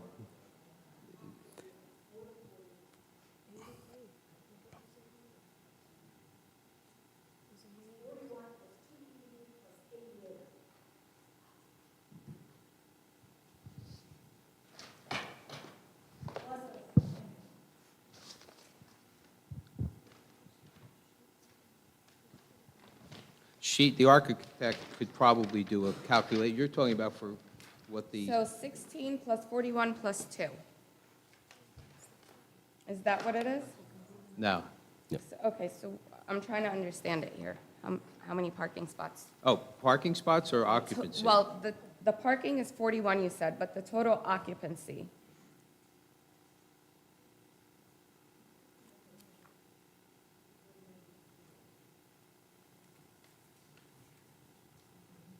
Well, that's a building code issue, so whatever the occupancy it is. Yeah, again, I kind of a multi-layered question too. So what happens under the fire code, you have a certain occupancy limit, right? And then based upon the statement of operations, I think they're under the, whatever that limit is, number one, but they have to comport with that limit. And that limit also is got to be rectified with the parking which they're beyond, right? So they've satisfied their parking requirements. So that's kind of the answer to that one. Sorry, just for layman terms, in my mind, I'm just trying to get a number for the occupancy here. But you're not able to give that to me right now. Because it's not relevant. The test is, what does the ordinance require for parking? And the ordinance requires far less than what we're providing. We're far in excess of what the ordinance requires. So when we get to the occupancy is when the fire will do their inspection, is that right? So it's going to end, but I mean, we're talking, that's like 5 steps away, and that's they have to go for the zoning permit, they got to go for building permits, and then all that But stuff it's- happens. To me, it's kind of like a catch-22. I understand, if you but might all follow my we train of thought. have to do, like, so let me put it this way, if the ordinance specified that you can only have X amount of people in this building, they would have to comport with that. That would be able to be weighed into the determination that the board can make because it's part of the ordinance that we're dealing with. That's not the case here. The case here is that it's governed by the fire code, which is like 3 steps beyond where we are right now. So is it going at any point to come after we've already approved the 41 parking spaces? They have to get a certificate of occupancy from the town when all the work is done, and all the subcode officials will have to review it before the CO is issued. So, just so I understand clearly, we have to get approval for this planning, for this, what's happening tonight, before it goes for inspection? Yeah, so just to keep it very simple, right? So it goes planning board, resolution compliance, zoning permit, building permit, CO, I mean, sometimes TCO. It's 4 or 5 layers deep, all different people within the township. So it's kind of multiple layers of redundancy. Yeah, and we cannot exceed whatever the fire code maximum occupancy is. Right. This board has no ability to give us relief from that. That's a requirement we have to comply with. Okay, so if we approve the 41 parking spaces, and then the internal portion of the structure is exceeding much more than that, we're going to end up with a parking hazard again. No, so you're connecting 2 dots that Are irrelevant at this moment. no, like in general, right? That don't connect. And we can build this with only 16 parking spaces and not require a variance and meet the ordinance. We're providing 41 because we know we need more than 16. So what we're providing what we need. What you're connecting is you're basically saying, okay, if we give them more parking, then they're going to have the ability to have more people inside of the home as a result of that. Only There because is, that's the no, that's not how it works. What happens is that when you go to the fire code, there's a list of uses, almost like you see a grid, right? There's a grid like actual in the International Fire Code book, right? That you can actually just go online and go take a look at. Every use has a specific number of people based upon certain criteria, square footage, everything like that. Like banquet halls, it's the same thing, right? So cafeterias, same thing. So when you go to that, that's what dictates how many people are allowed to be in the building, right? It's not the amount of people, it's not the amount of spaces that you grant them at the planning board. It's based upon the International Building Code. I understand.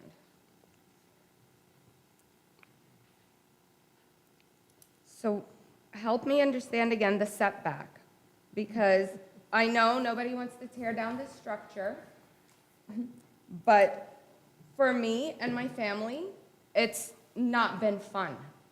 So there's a big parking lot with chainsaws going at 10:30 p.m. to make that parking lot pretty on a Sunday night. So how is this going to work in the rest of the community's favor right now? One of I'm the not things, ma'am, following. is it's going to get hopefully people off from parking on the street, because there will now be appropriate parking in the rear of the building. So what about the front of the building that's been a flat top right now? No parking in the front. It'll be landscaped. There was a plan that shows that. So how is it going to move to the back of the building if there's so much more room in the front of the building? I'm not sure. There's no, ma'am, There's a lot of room in the front of the building. But there'll be no parking in the there'll front. be no parking there. So, Ma'am, can I help you a minute? I'm a resident of Jackson, as you are, 55 years. They recently put a show on Aldridge Road, about 150 feet from my house. And I had many of the concerns that you have. And I found that the process eliminated all the concerns I had, but I couldn't understand how the process worked at the time.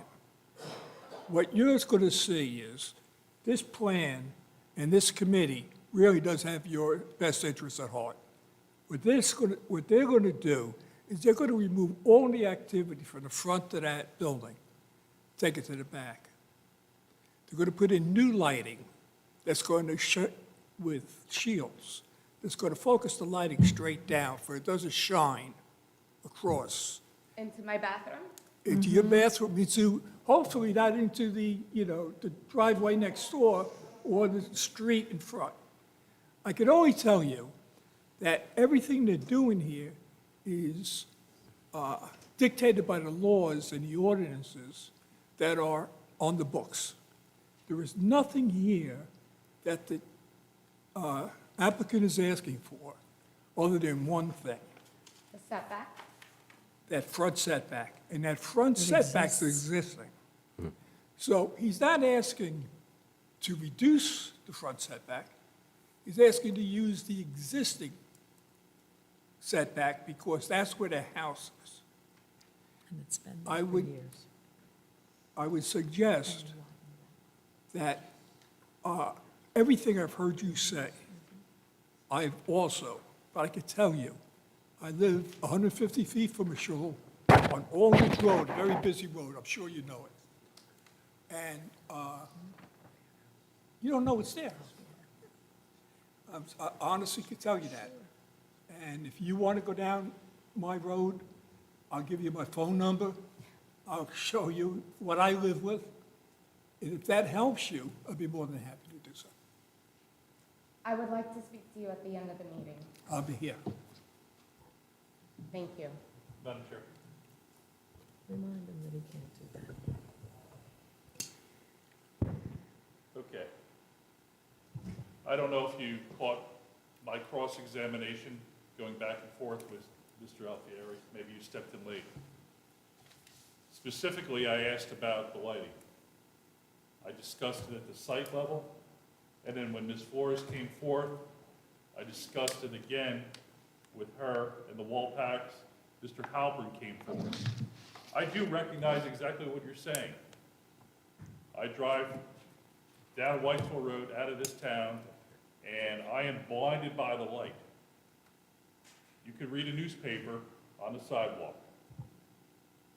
I asked this applicant to state for the record that there be no wall packs. They stated for the record that there'll be lighting over the doors, which my comrade here, Mr. Marzo, also did ask. We entered that into the record, that's a permanent record. Mr. Alfieri accepted that as a condition, should we grant approval for it. I see your point about the lights. I don't disagree with you whatsoever. As far as the current ongoings, I'm sure they're disturbing. We all drove past, I drove past. I don't disagree with you. It's not up to us. But, we are trying to work within the limits of the law to remedy the situation. And the one thing that will happen that will give you some grace here is, I don't think anybody in this room is going to want to be in that building during construction, okay? Because they're going to have to change it. And one of the things you're exactly right on, and you're trying to connect the dots, and I can tell you as a retired construction project manager, and a guy that held 3 building inspector's licenses. Unfortunately, the way this code works, it is a minimum standard, and you'll hear me always say to different attorneys, thank you very much for doing the least you could do. In this case, they are doing exactly what they can do. That being said, ICPO, the International Construction Code that we're under now, the fire code, and the occupancy load. And then the fourth one is, if you had a septic, the septic load. No matter what you do, if you had a master's degree, you couldn't get these 4 things to align, and, we're trying to say that. Unfortunately, the legal part of it becomes as irrelevant, but in planning and zoning, the building is driven by the parking, and the parking drives the building.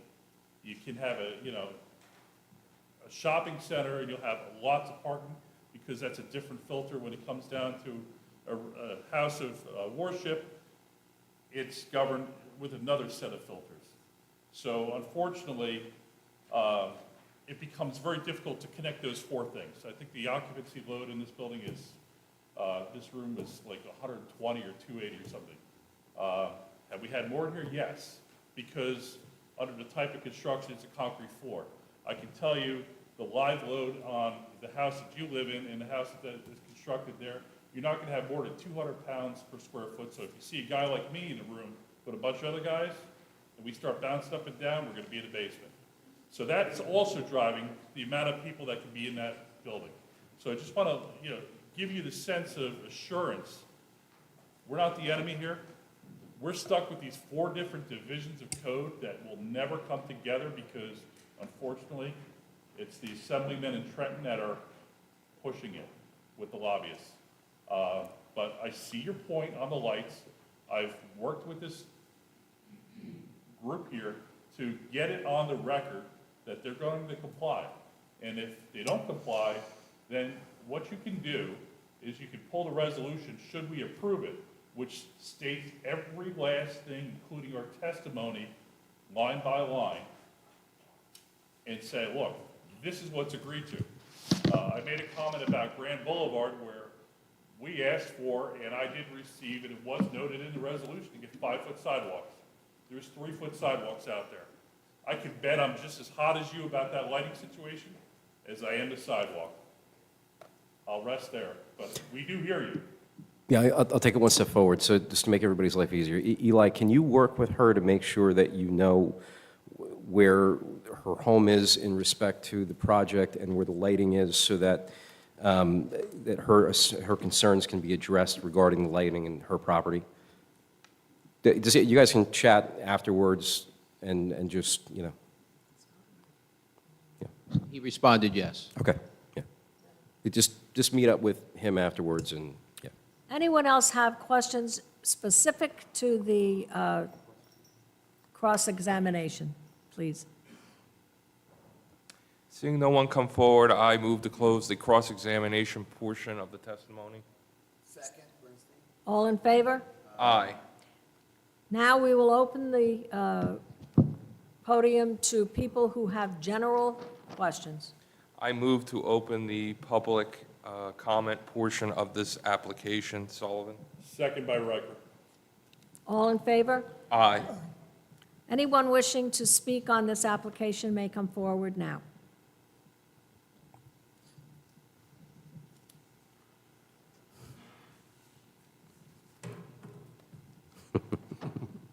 Good to see you again. Please raise your right hand. Do you swear or affirm to tell the truth, the whole truth, nothing but the truth? Yes, sir. All right. Please state your name and spell your last for the In the record. No deal. microphone, please, sir. Eric Jones, 722 Hyson Road. The reason I want to speak to this application is because it's kind of laughable to me, as it is to some other people. I've been dealing with this place, as Mr. Walken had testified to, that because I've sent him many emails. I've had soils out there from Ocean County. I've had code enforcement out there. I've had everybody and their mother out there because of this place, okay? Now, if you look at this place, it's on a hill. Now, when they came in, you know why there's the pitch on the driveways, because they came in on a Sunday with about 12 loads of R-blend. and increased the height of the property, which soils got onto because they took down the silt fence. And every bit of that dirt comes down the road, goes through my driveway, and I'm 2/10 of a mile away. And I got pictures since 2023. I've been dealing with this. I just, like you were saying to her about this process will weed out all that stuff. Okay, but in the meanwhile, we're dealing with this for so many years of things being done that people say are going to be done. Well, guess what? They're already done. Okay, they restructured the inside of the house. I don't know how many loads they had so many concrete trucks there coming in, dozens of them. I don't know what they were building. I don't know if they're digging down to China. I don't know. But that and making the parking lot go all the way around the building. Excuse me, sir. To this day. We can only deal here. I'll get it. I'm just letting you know because Well, but you're going to you- vote on something or give approval to something that Unfortunately, we stuff can't is take it into already consideration. We done. can only consider testimony, sir. Oh, well, you said I could Testimony. speak to this. That, But you can not speak, history, but we can't take what you're, testimony. Okay, what you're cool. doing One into is, consideration. Now, who's going to talk? Testimony, sir. What do you mean Not- testimony? Not the history of what's been going on before. We can't deal with what's been going on before. We can Well, only you deal should take that in consideration going that all this forward. stuff has been done already. By law, we can't. We can Oh, only okay, so the consider. planning board, you're telling me that the planning board, I can put an addition on my house, wait 3 years, and then apply for a permit. Well, that would be That's the zoning board, That's sir. zoning board. But I'm just saying, well, you're planning, so you're going to go all, what's the planning? And board? you would go before the zoning board and you would ask that permission. Okay. they And get- hopefully you were fined for those years that you were in not compliance. Somebody came out and fined you. Not about us. But it's not, we don't control that. That's not us. I'm sad to say, but this right now is do and then ask for forgiveness. That's what this application is. Because all this stuff is done. Sir, Everything is done. we're here to protect the interests of the community going forward. That's funny, but meanwhile, you deal with the mess. I would just, to everybody, just call up the zoning officer, call up code enforcement. I know you probably 3 done it years. already, but 3 that's, years. that's the only I recourse. understand your frustration, sir. I don't blame I you don't at think all. you do understand But it, to vent because to this should be denied because of what's already done. We can't, unfortunately, we can't do that. But if there is a compliant application, we cannot Well, deny what defines compliant? The ordinance. the ordinances. So, So everything prior no, means nothing. can't do it. Can't do it. So Can't do like I it. said, I could put an That's, addition on my that's, house and No, just, that- that's that's enforcement, that's code enforcement. enforcement. Yeah. this is going to be a It's whatever it's a town? different, it's, I think of it, understand laws and stuff, but this seems like it's like whatever, do what you want. Who cares who's down the block? We're The only not reason I'm here is enforcement. because I could care less what they do with the but building. it's the But it equivalent, affected me, all right, it's the equivalent. 2/10 of a mile away. It's the equivalent of like going to a fire department and complaining about police officer issues.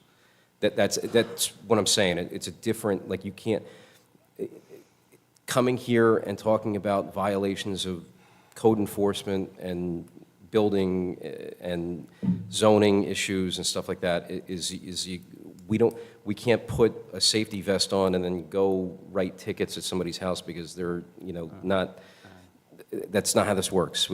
All we can do is take a look at the application, compare it against the ordinance, and then we have to rectify the two. So anybody can go and violate everything in the town and still get approved. That's what you're saying. I mean, it's based upon the application that's before us. That's what you're saying. It's, You can violate zoning. the you can enforcement- violate Code enforcement, you can violate, it's just Hold code on a second. enforcement and zoning Sir. enforcement. Yeah, Mr. Alfieri? You're blaming us, though. I'm not blaming you, I'm just letting you know that I've been dealing with this and so have the other Okay, neighbors. but understand, we're here with our hands tied. I drive them nuts with my stuff. I'm like you. The best you can do is put it out there. We I'm empathize with putting it you. out around here right now. Correct. But you got to give us a break, though, too, because we do the best we can. Well, everybody says that they're good neighbors. Well, obviously, they're not good neighbors. I mean, I've had some shitty neighbors in my day. you and me both. I'm from New Okay, York. and- I could tell you horror stories. But the bottom line is, our hands are tied. As much as we empathize with you, All I can say is maybe video it and go to the proper Obviously, channels. Some of it's helped, yes. I have But to- other than that, we work from this point to the future.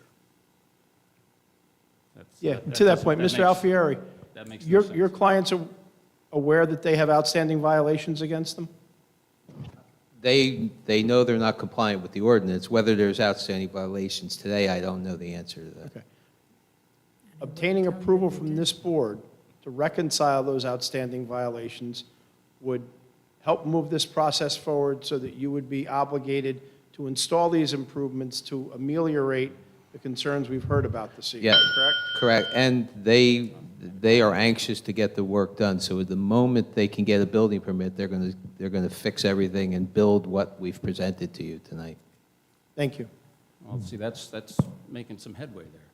That's what I kind of expected, you know? I'm just saying, it's just, you know, Believe me, we sympathize with you on this, believe me. We do sympathize with you on this. you say that, but I don't think anybody really does. It's just, But we have to follow the law. yeah, I understand that, but By bringing the application as part of the process of rectifying the concerns. I mean, it's a fair point. like he just did, he took violations in consideration of the application and spoke to him. Well, we Which is hope, moving forward. We hope the people here are listening to the concerns. All I know is my rock driveway is now dirt, from all the dirt from that place. Anyone else like to speak on this application? Please come forward. Hi. Hope Drew? Do I You have to swear in? You have to be sworn Yeah. in. You swear or affirm to tell the truth, the whole truth, nothing but the truth. Yes. All right. Sorry, I just ran from volleyball. Yep, please back to state your volleyball. name and spell your last for the record. Hope Drew, Yeah. And your address. DREW, 2 Address? Iowa Court. 2 Iowa, IOWA. Okay, so I was in the car listening, and I was here listening. So just a quick question, Morty, this was an R1, right? Was it a conforming prior to you changing the ordinances to permitted use at one point? All right, Because those are the new ordinances, right? just to be clear, this is general comment. You can't ask quite, this part of the process is about you telling everybody your opinions, your concerns that's relevant to the application currently before the board. Well, I think it's relevant because like everyone was saying here, You're- it skipped the zoning board, correct? What I'm And saying- it came right to planning? No, that's not how it works. That's not how it works. No? So it never went before zoning? It's assigned to us from Right. Mr. Purpuro. Mr. Purpuro decides whether it's a zoning issue or a planning issue, and he assigns it. But like- because it was conforming and it was a permitted use, then it came straight to planning. Correct. That's why he skipped it here. Yes. Now, prior to the ordinances being changed, an R1 zone was a conditional use. Because the ordinances were now changed, the R1 became a permitted use. Therefore, all the illegal, the houses that have been being used illegally, then applied to be used, because, you know, they have to come before you now, they're permitted uses, and they skip zoning. That's why all these things that these people have been coming in front of you and telling you have been affecting their lives for years That's not were how- never addressed. That's But not how that's land use Not how it neither, works. neither the Mr. zoning Sullivan, board I'm nor listening the to planning Campbell. board, neither the zoning board nor the planning board can enforce anything. We are simply here to listen to this applicant and the application and the testimony, and make decisions based on that, not on the history, No, not on I get that. I just use. feel there was a confusion. That's why There is they no were like, why confusion, wasn't ma'am. it, zoning wasn't involved, was never went before a zoning board. Yeah, it didn't need to be because it's a Right, because permitted it's a use. permitted Right, use so now. if it's permitted, it comes before the planning board. Sorry. If it's non-permitted, it goes before the zoning board. Okay, so when will construction start? We still have to, assuming it's approved, we Mm-hmm. have to submit revised plans to the board to address all of the technical comments that were raised tonight and raised in the reports. We still have to finalize our county approval. And then, once that's done, they can start. So it's impossible to say, hopefully within a few months, but in our world, a few months go by in the drop of a blink of an eye, and we lose a few months, so. All right, so Mr. Wall, hi. You're in charge of zoning. You're in charge of code. So will No. these issues be No, he's, addressed? no, he's not. He's not, Mr. Wall? No. He's not in his He's the department? township He's administrator. he's the business administrator. He's the Okay, so business Peporo doesn't administrator. report to Mr. Wall, Mr. business Peporo is administrator. in charge of zoning and. Right, okay. Right. So how about the administrative side of the town? Will this, do I have to go in front of council to see if these issues will be addressed until construction is done? The cars parking overflow in Heisen, the lights, the ambulance parked in the front all day long. I mean, these are issues that people are coming before you saying that they're living with every single day. No, Construction might not start for a year. So where do you go in the interim? Not us, ma'am. Okay, No, I know, so but you they're have- the ones, You they're have to, here. but it has, they have nothing to do with it. So you got to go to zoning, you got to go to code enforcement, and you have to lodge a complaint, or whatever you guys want to do, right? If it hasn't happened, you go and do it. If it has happened and they've already been issued violations, you got to go to municipal court where those violations get enforced and be a fact witness or whatever you want to do. But that happens totally outside. There's nobody here that is involved in zoning violations or code enforcement violations or anything like that. That's what I'm trying to, Right. I keep Or a on trying to councilman who can write wrangle the ordinances that conversations can back to create that. laws that can protect the people's quality of life, right? That would be good. Councilman, Council, if this, perhaps touch on resolution compliance Yeah. generally. That may be, I think, relevant to perhaps the question, but I'd like to redirect this back to the chairwoman of this meeting. Dr. Campbell, if I could just ask a question? Just to clarify, is what Ms. Drew is asking is if council would be okay, because I know it came up earlier about no parking on Heisen, about doing that earlier? Is that the question that Mrs. Drew is asking? Yeah. What are you going to do about everything you heard tonight? Dr. Campbell, could I So they don't answer? have to come to council and repeat themselves? If your question is, can the council look into parking on the street prior to this, then that has to go to the council. Okay, It well, you can't be heard. done by us. Duly noted. Okay. However, there is now no parking available. That's a use issue, and it has nothing to do with us now. Quality of life issues. A quality of life, I commiserate thoroughly, nothing to do with our responsibilities at this time.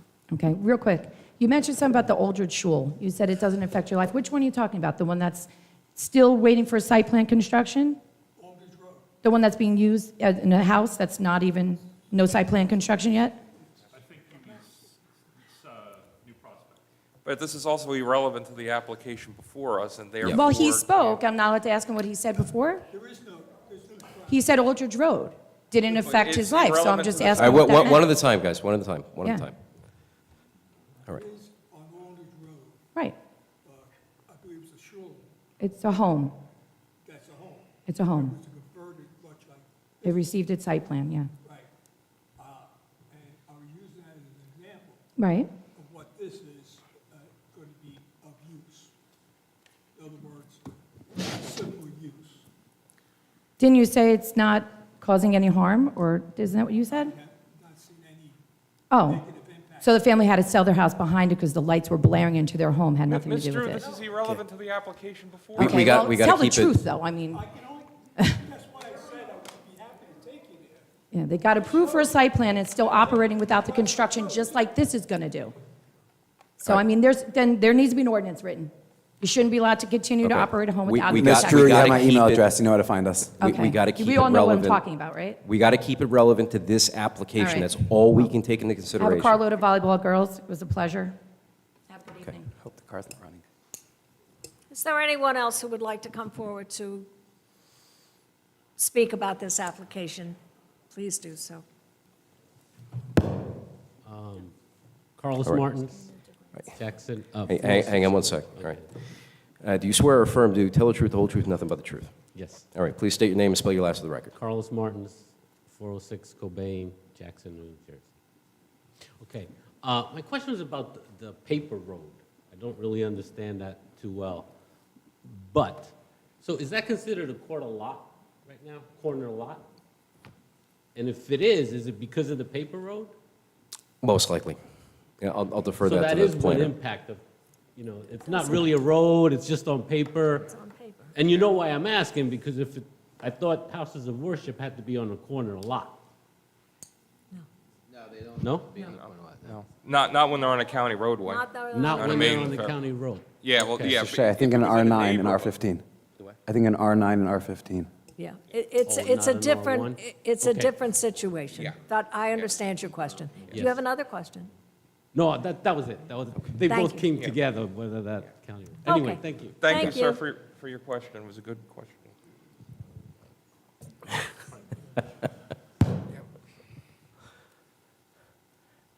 Do you swear or affirm to tell the whole truth, nothing but the truth? I will try. All right, please state your name and spell your last for the record. Jim Sileckia, Silecchia. My address is 6 Harfield Drive. Dr. Campbell, I want to kind of focus in speaking with you so we can keep this going quickly. Mr. Riker, I appreciate all the comments you made about the lighting.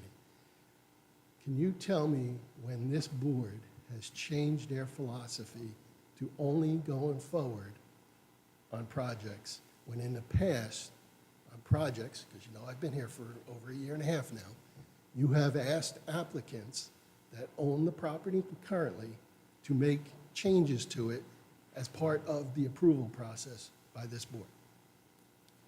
And changes are being made with this particular piece of property, and we are approving those changes. How is that different? So if I can, I know we're supposed to stick on this, but Yes. can I? So the application for the office building off of County Line Road, I forget that street there, by where, It was a, I believe, a cleanliness issue, correct. You forced them to get that thing cleaned up. but it within was 45 being used as a building, an office building at the time, and that was approved. They were changing things in the structure. So nothing, no, it's no different. There's a different situation here. So I'll make it fairly simple for you, right? So we were aware of violations on that one at that time. We're not aware of any pending violations that are happening right now. Legal. If that makes any sense to you. I know you guys visit properties. I don't know if you visited this property at night. I pointed out that I was at that property yesterday, and I drive by that property frequently. And my comment was, I don't know if you've done it at night, but as Mr. Riker says, you can read a map, you know, with the little streets as clear as day.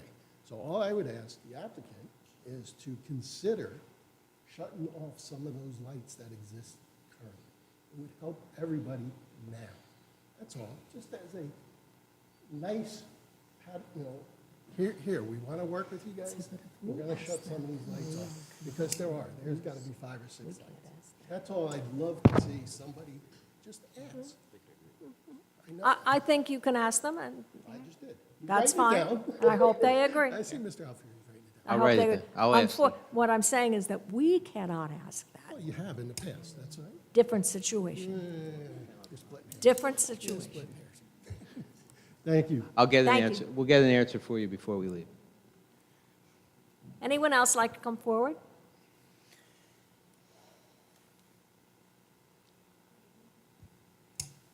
Good evening. Do you swear or affirm to tell the truth, the whole truth, nothing but the truth?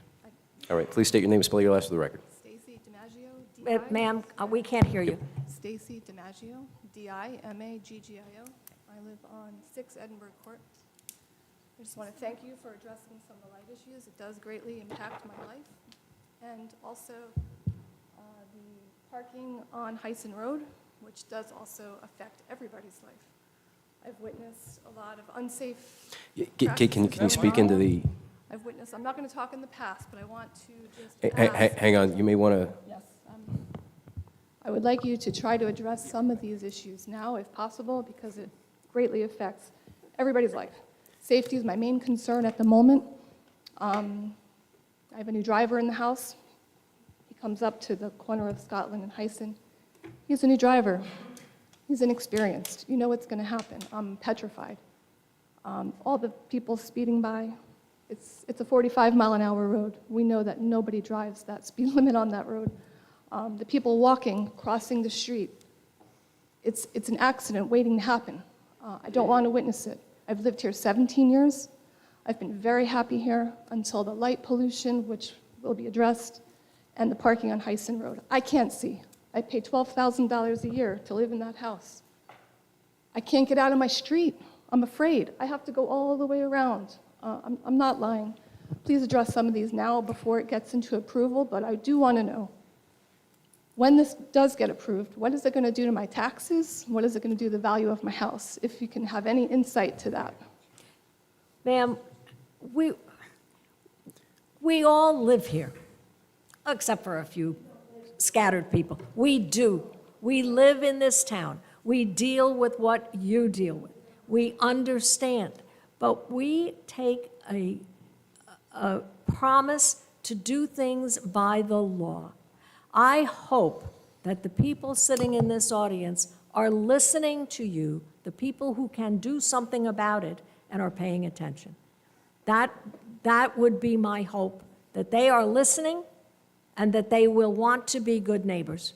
And in order to be good neighbors, they will do the things to help make your life better, their neighbor's life better. It's important. What things do to taxes and what things do to the value of your home, I could tell you all kinds of things about that just as a resident who's well-informed. I don't believe it will harm the value of your home at all, and I think that things, as far as taxes are concerned, are improving in this town.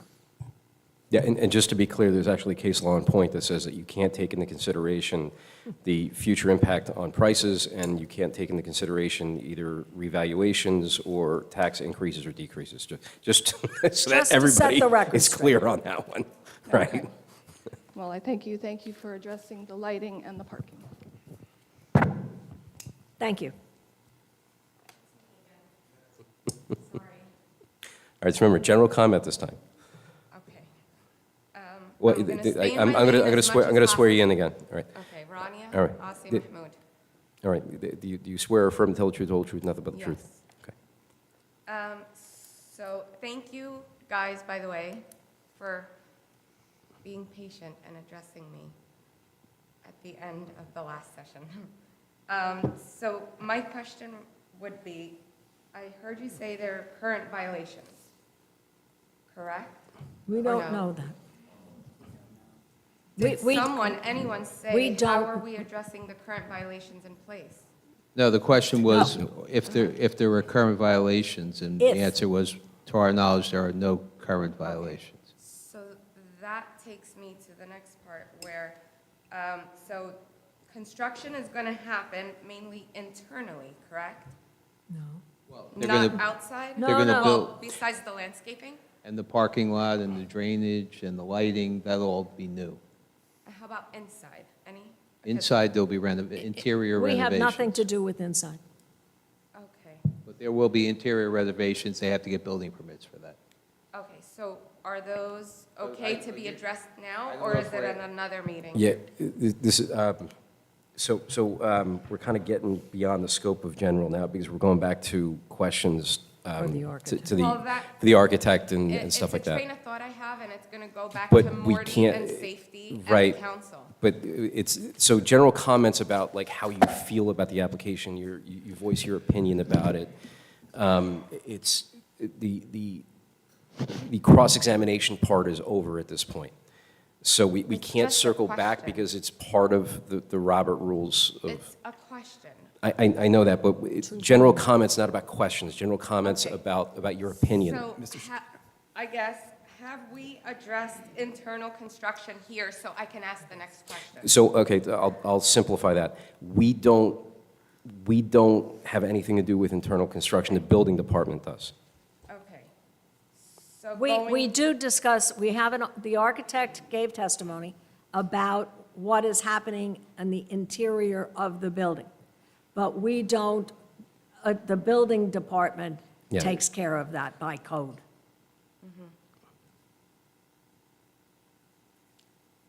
I guess I'm a little confused because all the construction was already done internally.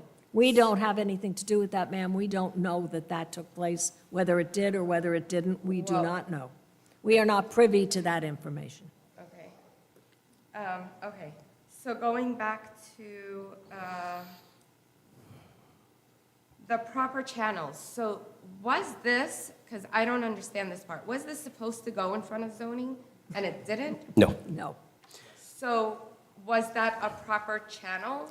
Mr. Peporo is the person who decides where an application will go. Sometimes he'll say it goes to zoning, sometimes he says it goes to planning.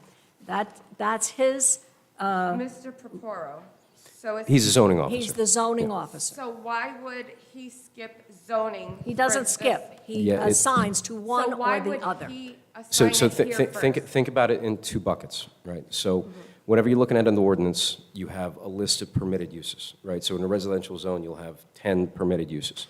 If you're one of those 10, you come up with a planning board, right? If you're not on that list, it's a non-permitted use or a prohibited use, and then you go to the zoning board. So think of it, it's two different jurisdictions, two different boards for two different reasons. So you don't think of it like you go to the planning board, then you go to the zoning board. It's you go to one or the other, and the zoning officer is the individual that renders that determination. So the zoning officer for this particular case deciphered where this case would go based off of... Based what upon the it- use, yeah. Based off of what it was currently functioning as. No, No. based upon what they put in the What the application. application What they put is. in the, okay, so what they Right. put in the application is to be a house of worship. Correct. Which is a permitted use in the zone, yeah. Okay, proposed, Right. Now, just give me a second. yes. Everything we do in this town, so if you want to put up a shed, when you file a construction permit, automatically you have to file a zoning permit. Everything in this town gets reviewed by zoning. Whether you want to put an addition on, whether you want to change a header over a window. So that is another fail-safe. What it is, you're double checking, and when they get to that point, the first thing they're going to do, if we should approve tonight, is to pull the ordinance for resolution compliance and go down and make sure that all of the elements and all the tenants that were agreed to and discussed tonight are in there. But yes, Jeff Peporo, as zoning officer, he's the captain of whether it goes to the left or to the right, and the litmus test is, does it fit? And you may have heard me give this speech about a wedding. You know, first you have to have permission to get married, and you set the date and where, and then, you know, we're mom and dad. We get over to the planning end of the project, and we say, okay, you can't have 350 people. You're going to have 41 parking spots because you have this many feet. So that's kind of how it works. It's not the best metaphor, but it's what I got it. So- I got it. So one last thing, I know my time is up, almost. I use your time, so. Thank you, I'm almost there. As far as a prior individual mentioned, the parking and concerns and how it was addressed at council already, and we have complained or put in complaints to code and council multiple times. And Morty, you were there last time when Kuhn directly stated to me that she will handle the safety concerns for Hyson, because you're on the council also, you were there, and she said she will personally handle it. And in fact, we've had 3 accidents and many more right, we're- congestions after. We're going way We're- beyond the this is scope of not what the we council. can do. I understand. I know that, only but I because gotta you shut brought you it down. up, I- And you said it's like a family, your neighbors are supposed to be nice and polite. Right. and Dr. the Campbell, if I council could just says respond to her something and it's quickly. supposed to get Dr. done, Campbell, if I but could it just doesn't, respond. So we're going in circles. One at a time, one at a time. Councilman, if you choose to respond, but I think we're getting Yeah, into we're getting beyond the scope. dicey territory. I was just going to respond. I will follow up with Council President Kuhn on that later after the meeting, and we'll be in touch. Okay, and with the county, because they've been in direct contact as well. Correct. Thank you.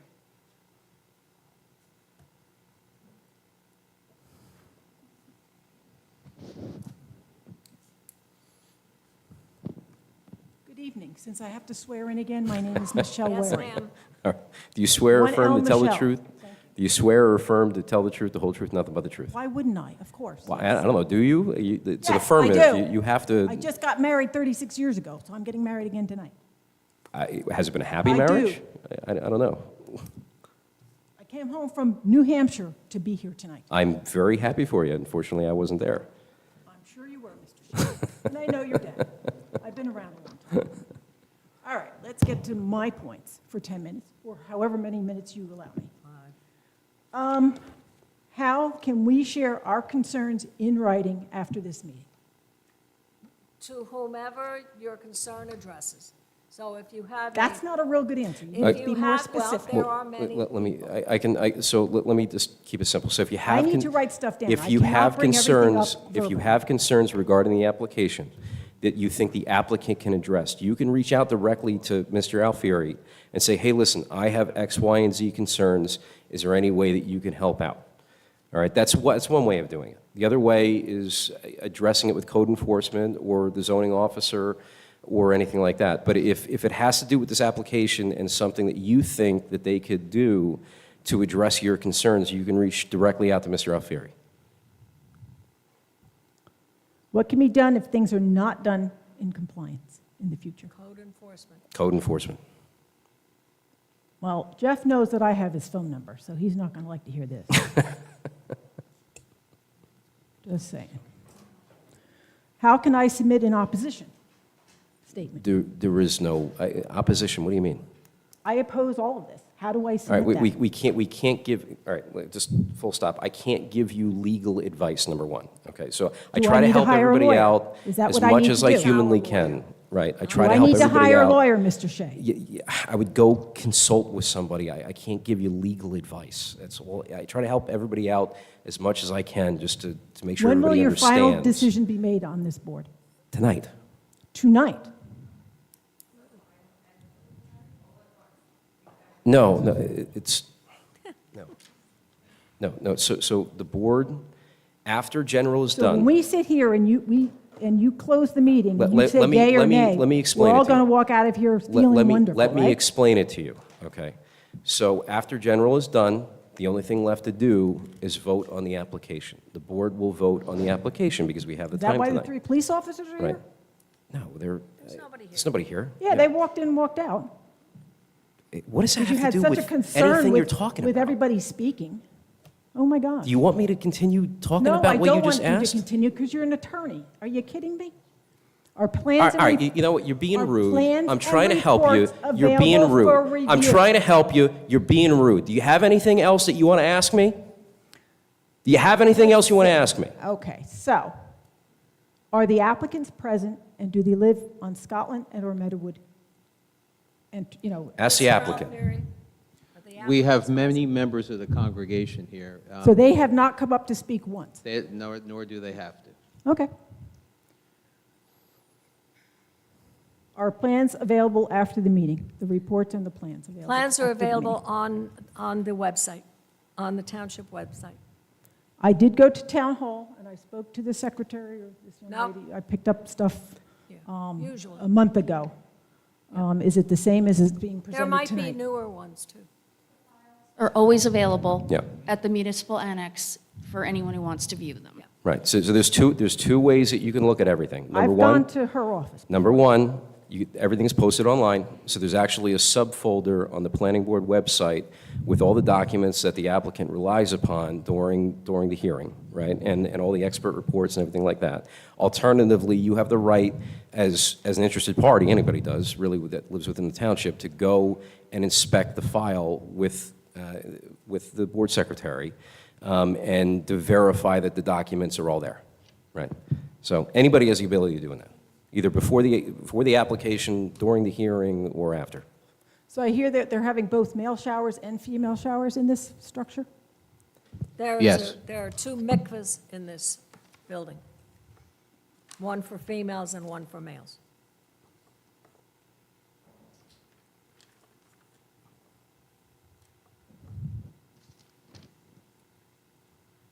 Map number 3, please. All right, all right, so just to reiterate. Just need to see just- map number 3 that they showed. Just to reiterate, this is about general comment, not cross-examination, that's over. I didn't deal with it in the other one, so So map if you want to number make a 3. general comment about map number 3, Anthony, if you could please pull it up.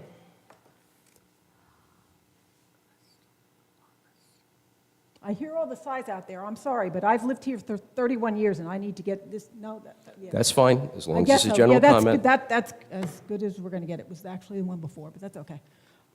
That driveway, where exactly is that driveway? Where it is now, where it currently exists? No, it's not where it is now.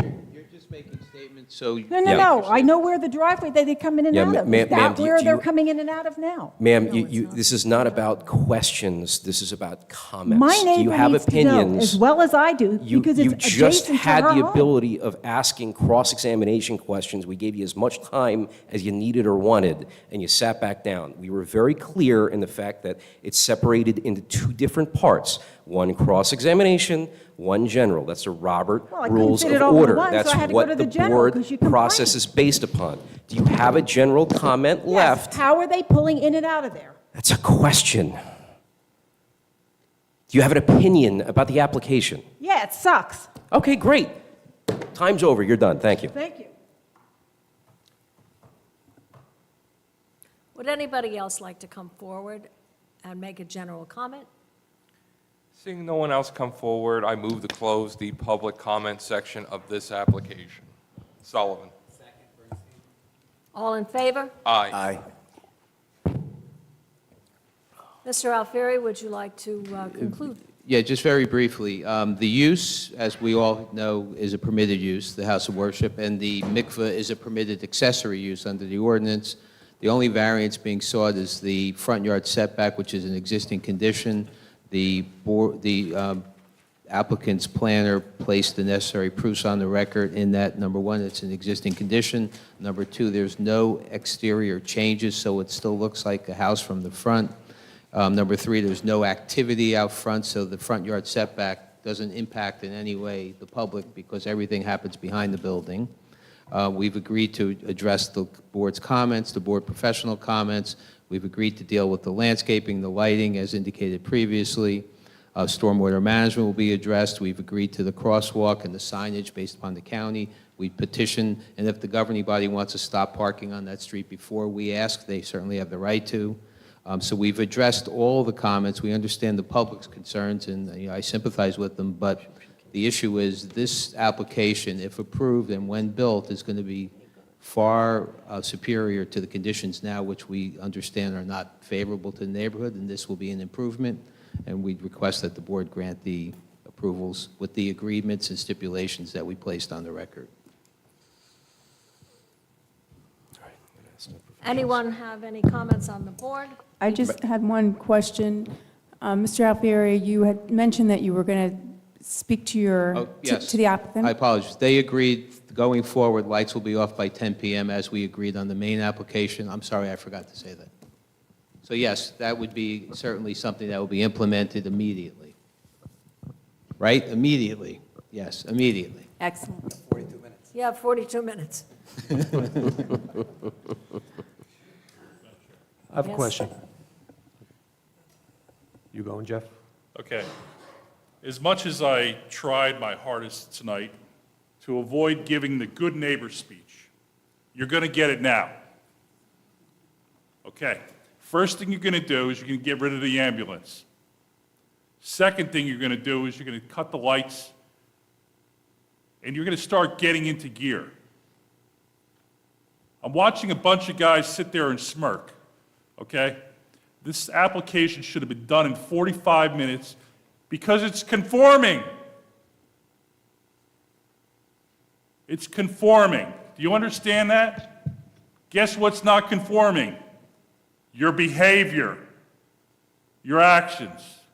You want to fit into a neighborhood? Act like a neighbor. We all have differences, but we all live together. It's not a joke to sit up here and be tortured by what has become the reality around this application. It's not funny. Ask Mr. Alfieri about 10 Steuben, okay? I ripped him a new one because the guy was doing 3 other things other than what he should have been doing, including using his swimming pool at a commercial building, which was a residence. Is there any difference with what's going on here? I don't think these people are wrong. I've driven by it. I think the least obligation that you can commit to tonight is behaving. You're not good neighbors, but you can be. Mr. Tremor. All right. When we read the fire department report, it's only the first review. You said that you talked to the fire official, and you talked about grade and everything else, correct?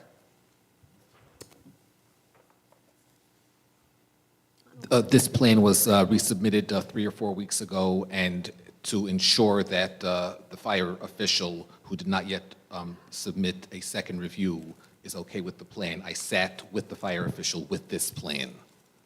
Did you not just only give the fire official an 8.5 by 14 piece of paper that wasn't No, drawn to scale? No, a to-scale plan. How's it scale when it's only 8 by 14? It's a regular piece of paper. He can't approve anything without seeing the 3-foot plans, correct? Correct, and this is pitch. conditioned on that, and he came to my office. Well, what you don't know is I talked to the fire official. Yes. He had no pitch. He had no scale. The fire official was in my office. Right. You weren't done yet. You just asked if he was okay to move the driveway to the other side. Yes. Correct. So I find it offensive. That's even here. You're lying to the board. I'm sorry, I'm not clear. The fire official I sat with the fire official to review the plan.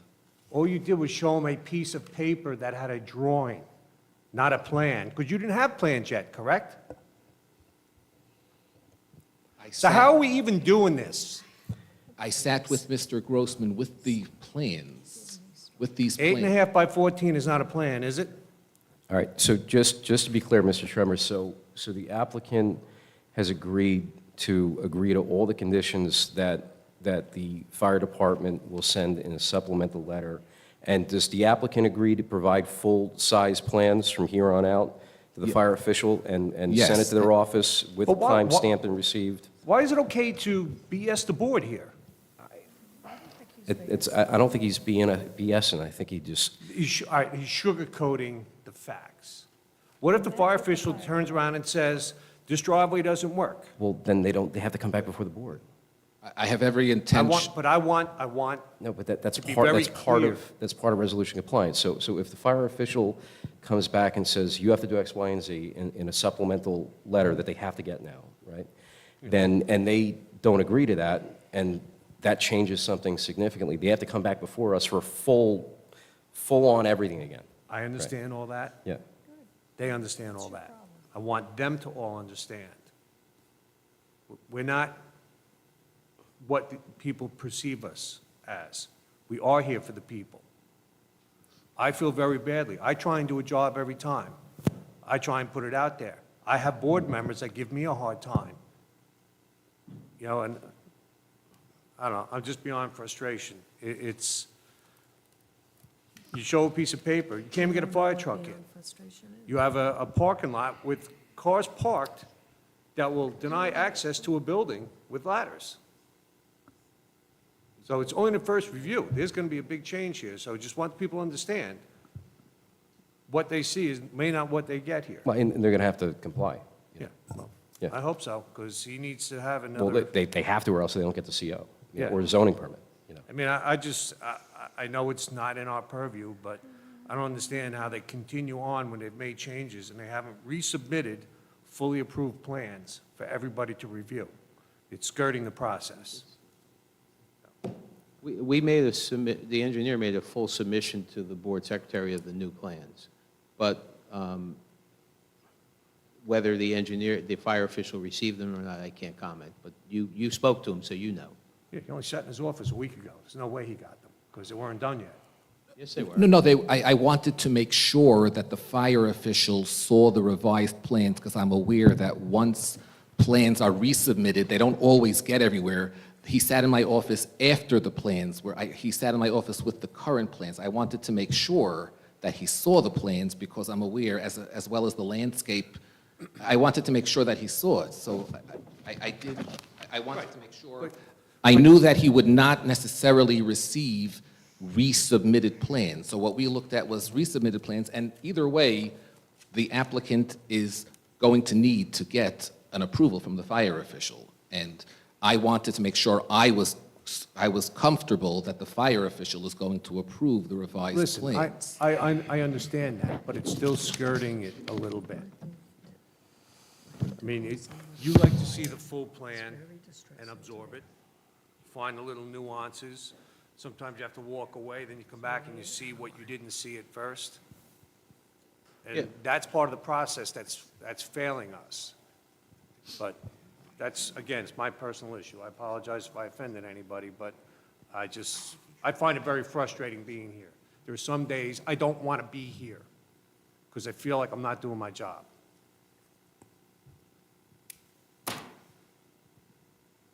Anyone else? Comments?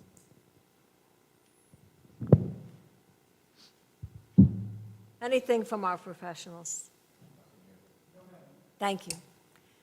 We'll accept a motion, please. Let me just set the playing field real All quick. right. So it's a permitted use. It's almost totally conforming. They're asking for one variance. It's a hardship variance within the law that dictates what a hardship variance is. This type of situation falls squarely within a significant body of that case law.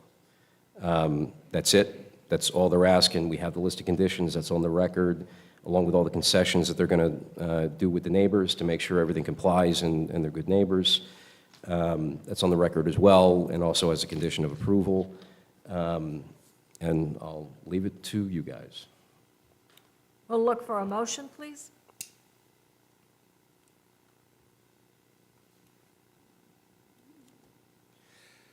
I'd like to make a motion to approve this application with the C1 variance for the 42.5-foot setback, and with all conditions that were put forward today, because frankly, as my colleague said, these applicants, whether intentionally or unintentionally, have not been very good neighbors to the people around them. This application will bring this applicant into conformity and should improve the lives of those that live around this application. I sincerely hope that the applicant will go forward and take responsibility for their actions in the past and improve their relationship with their neighbors. And with that, I motion to approve this application. Look for a second.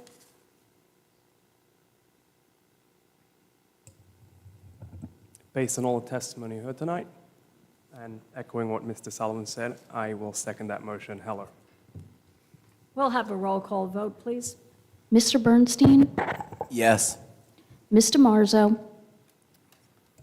Yes. Mr. Heller? Yes.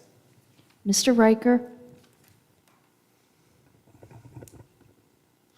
With all the conditions stated, and that they immediately cease and desist, I'll vote yes.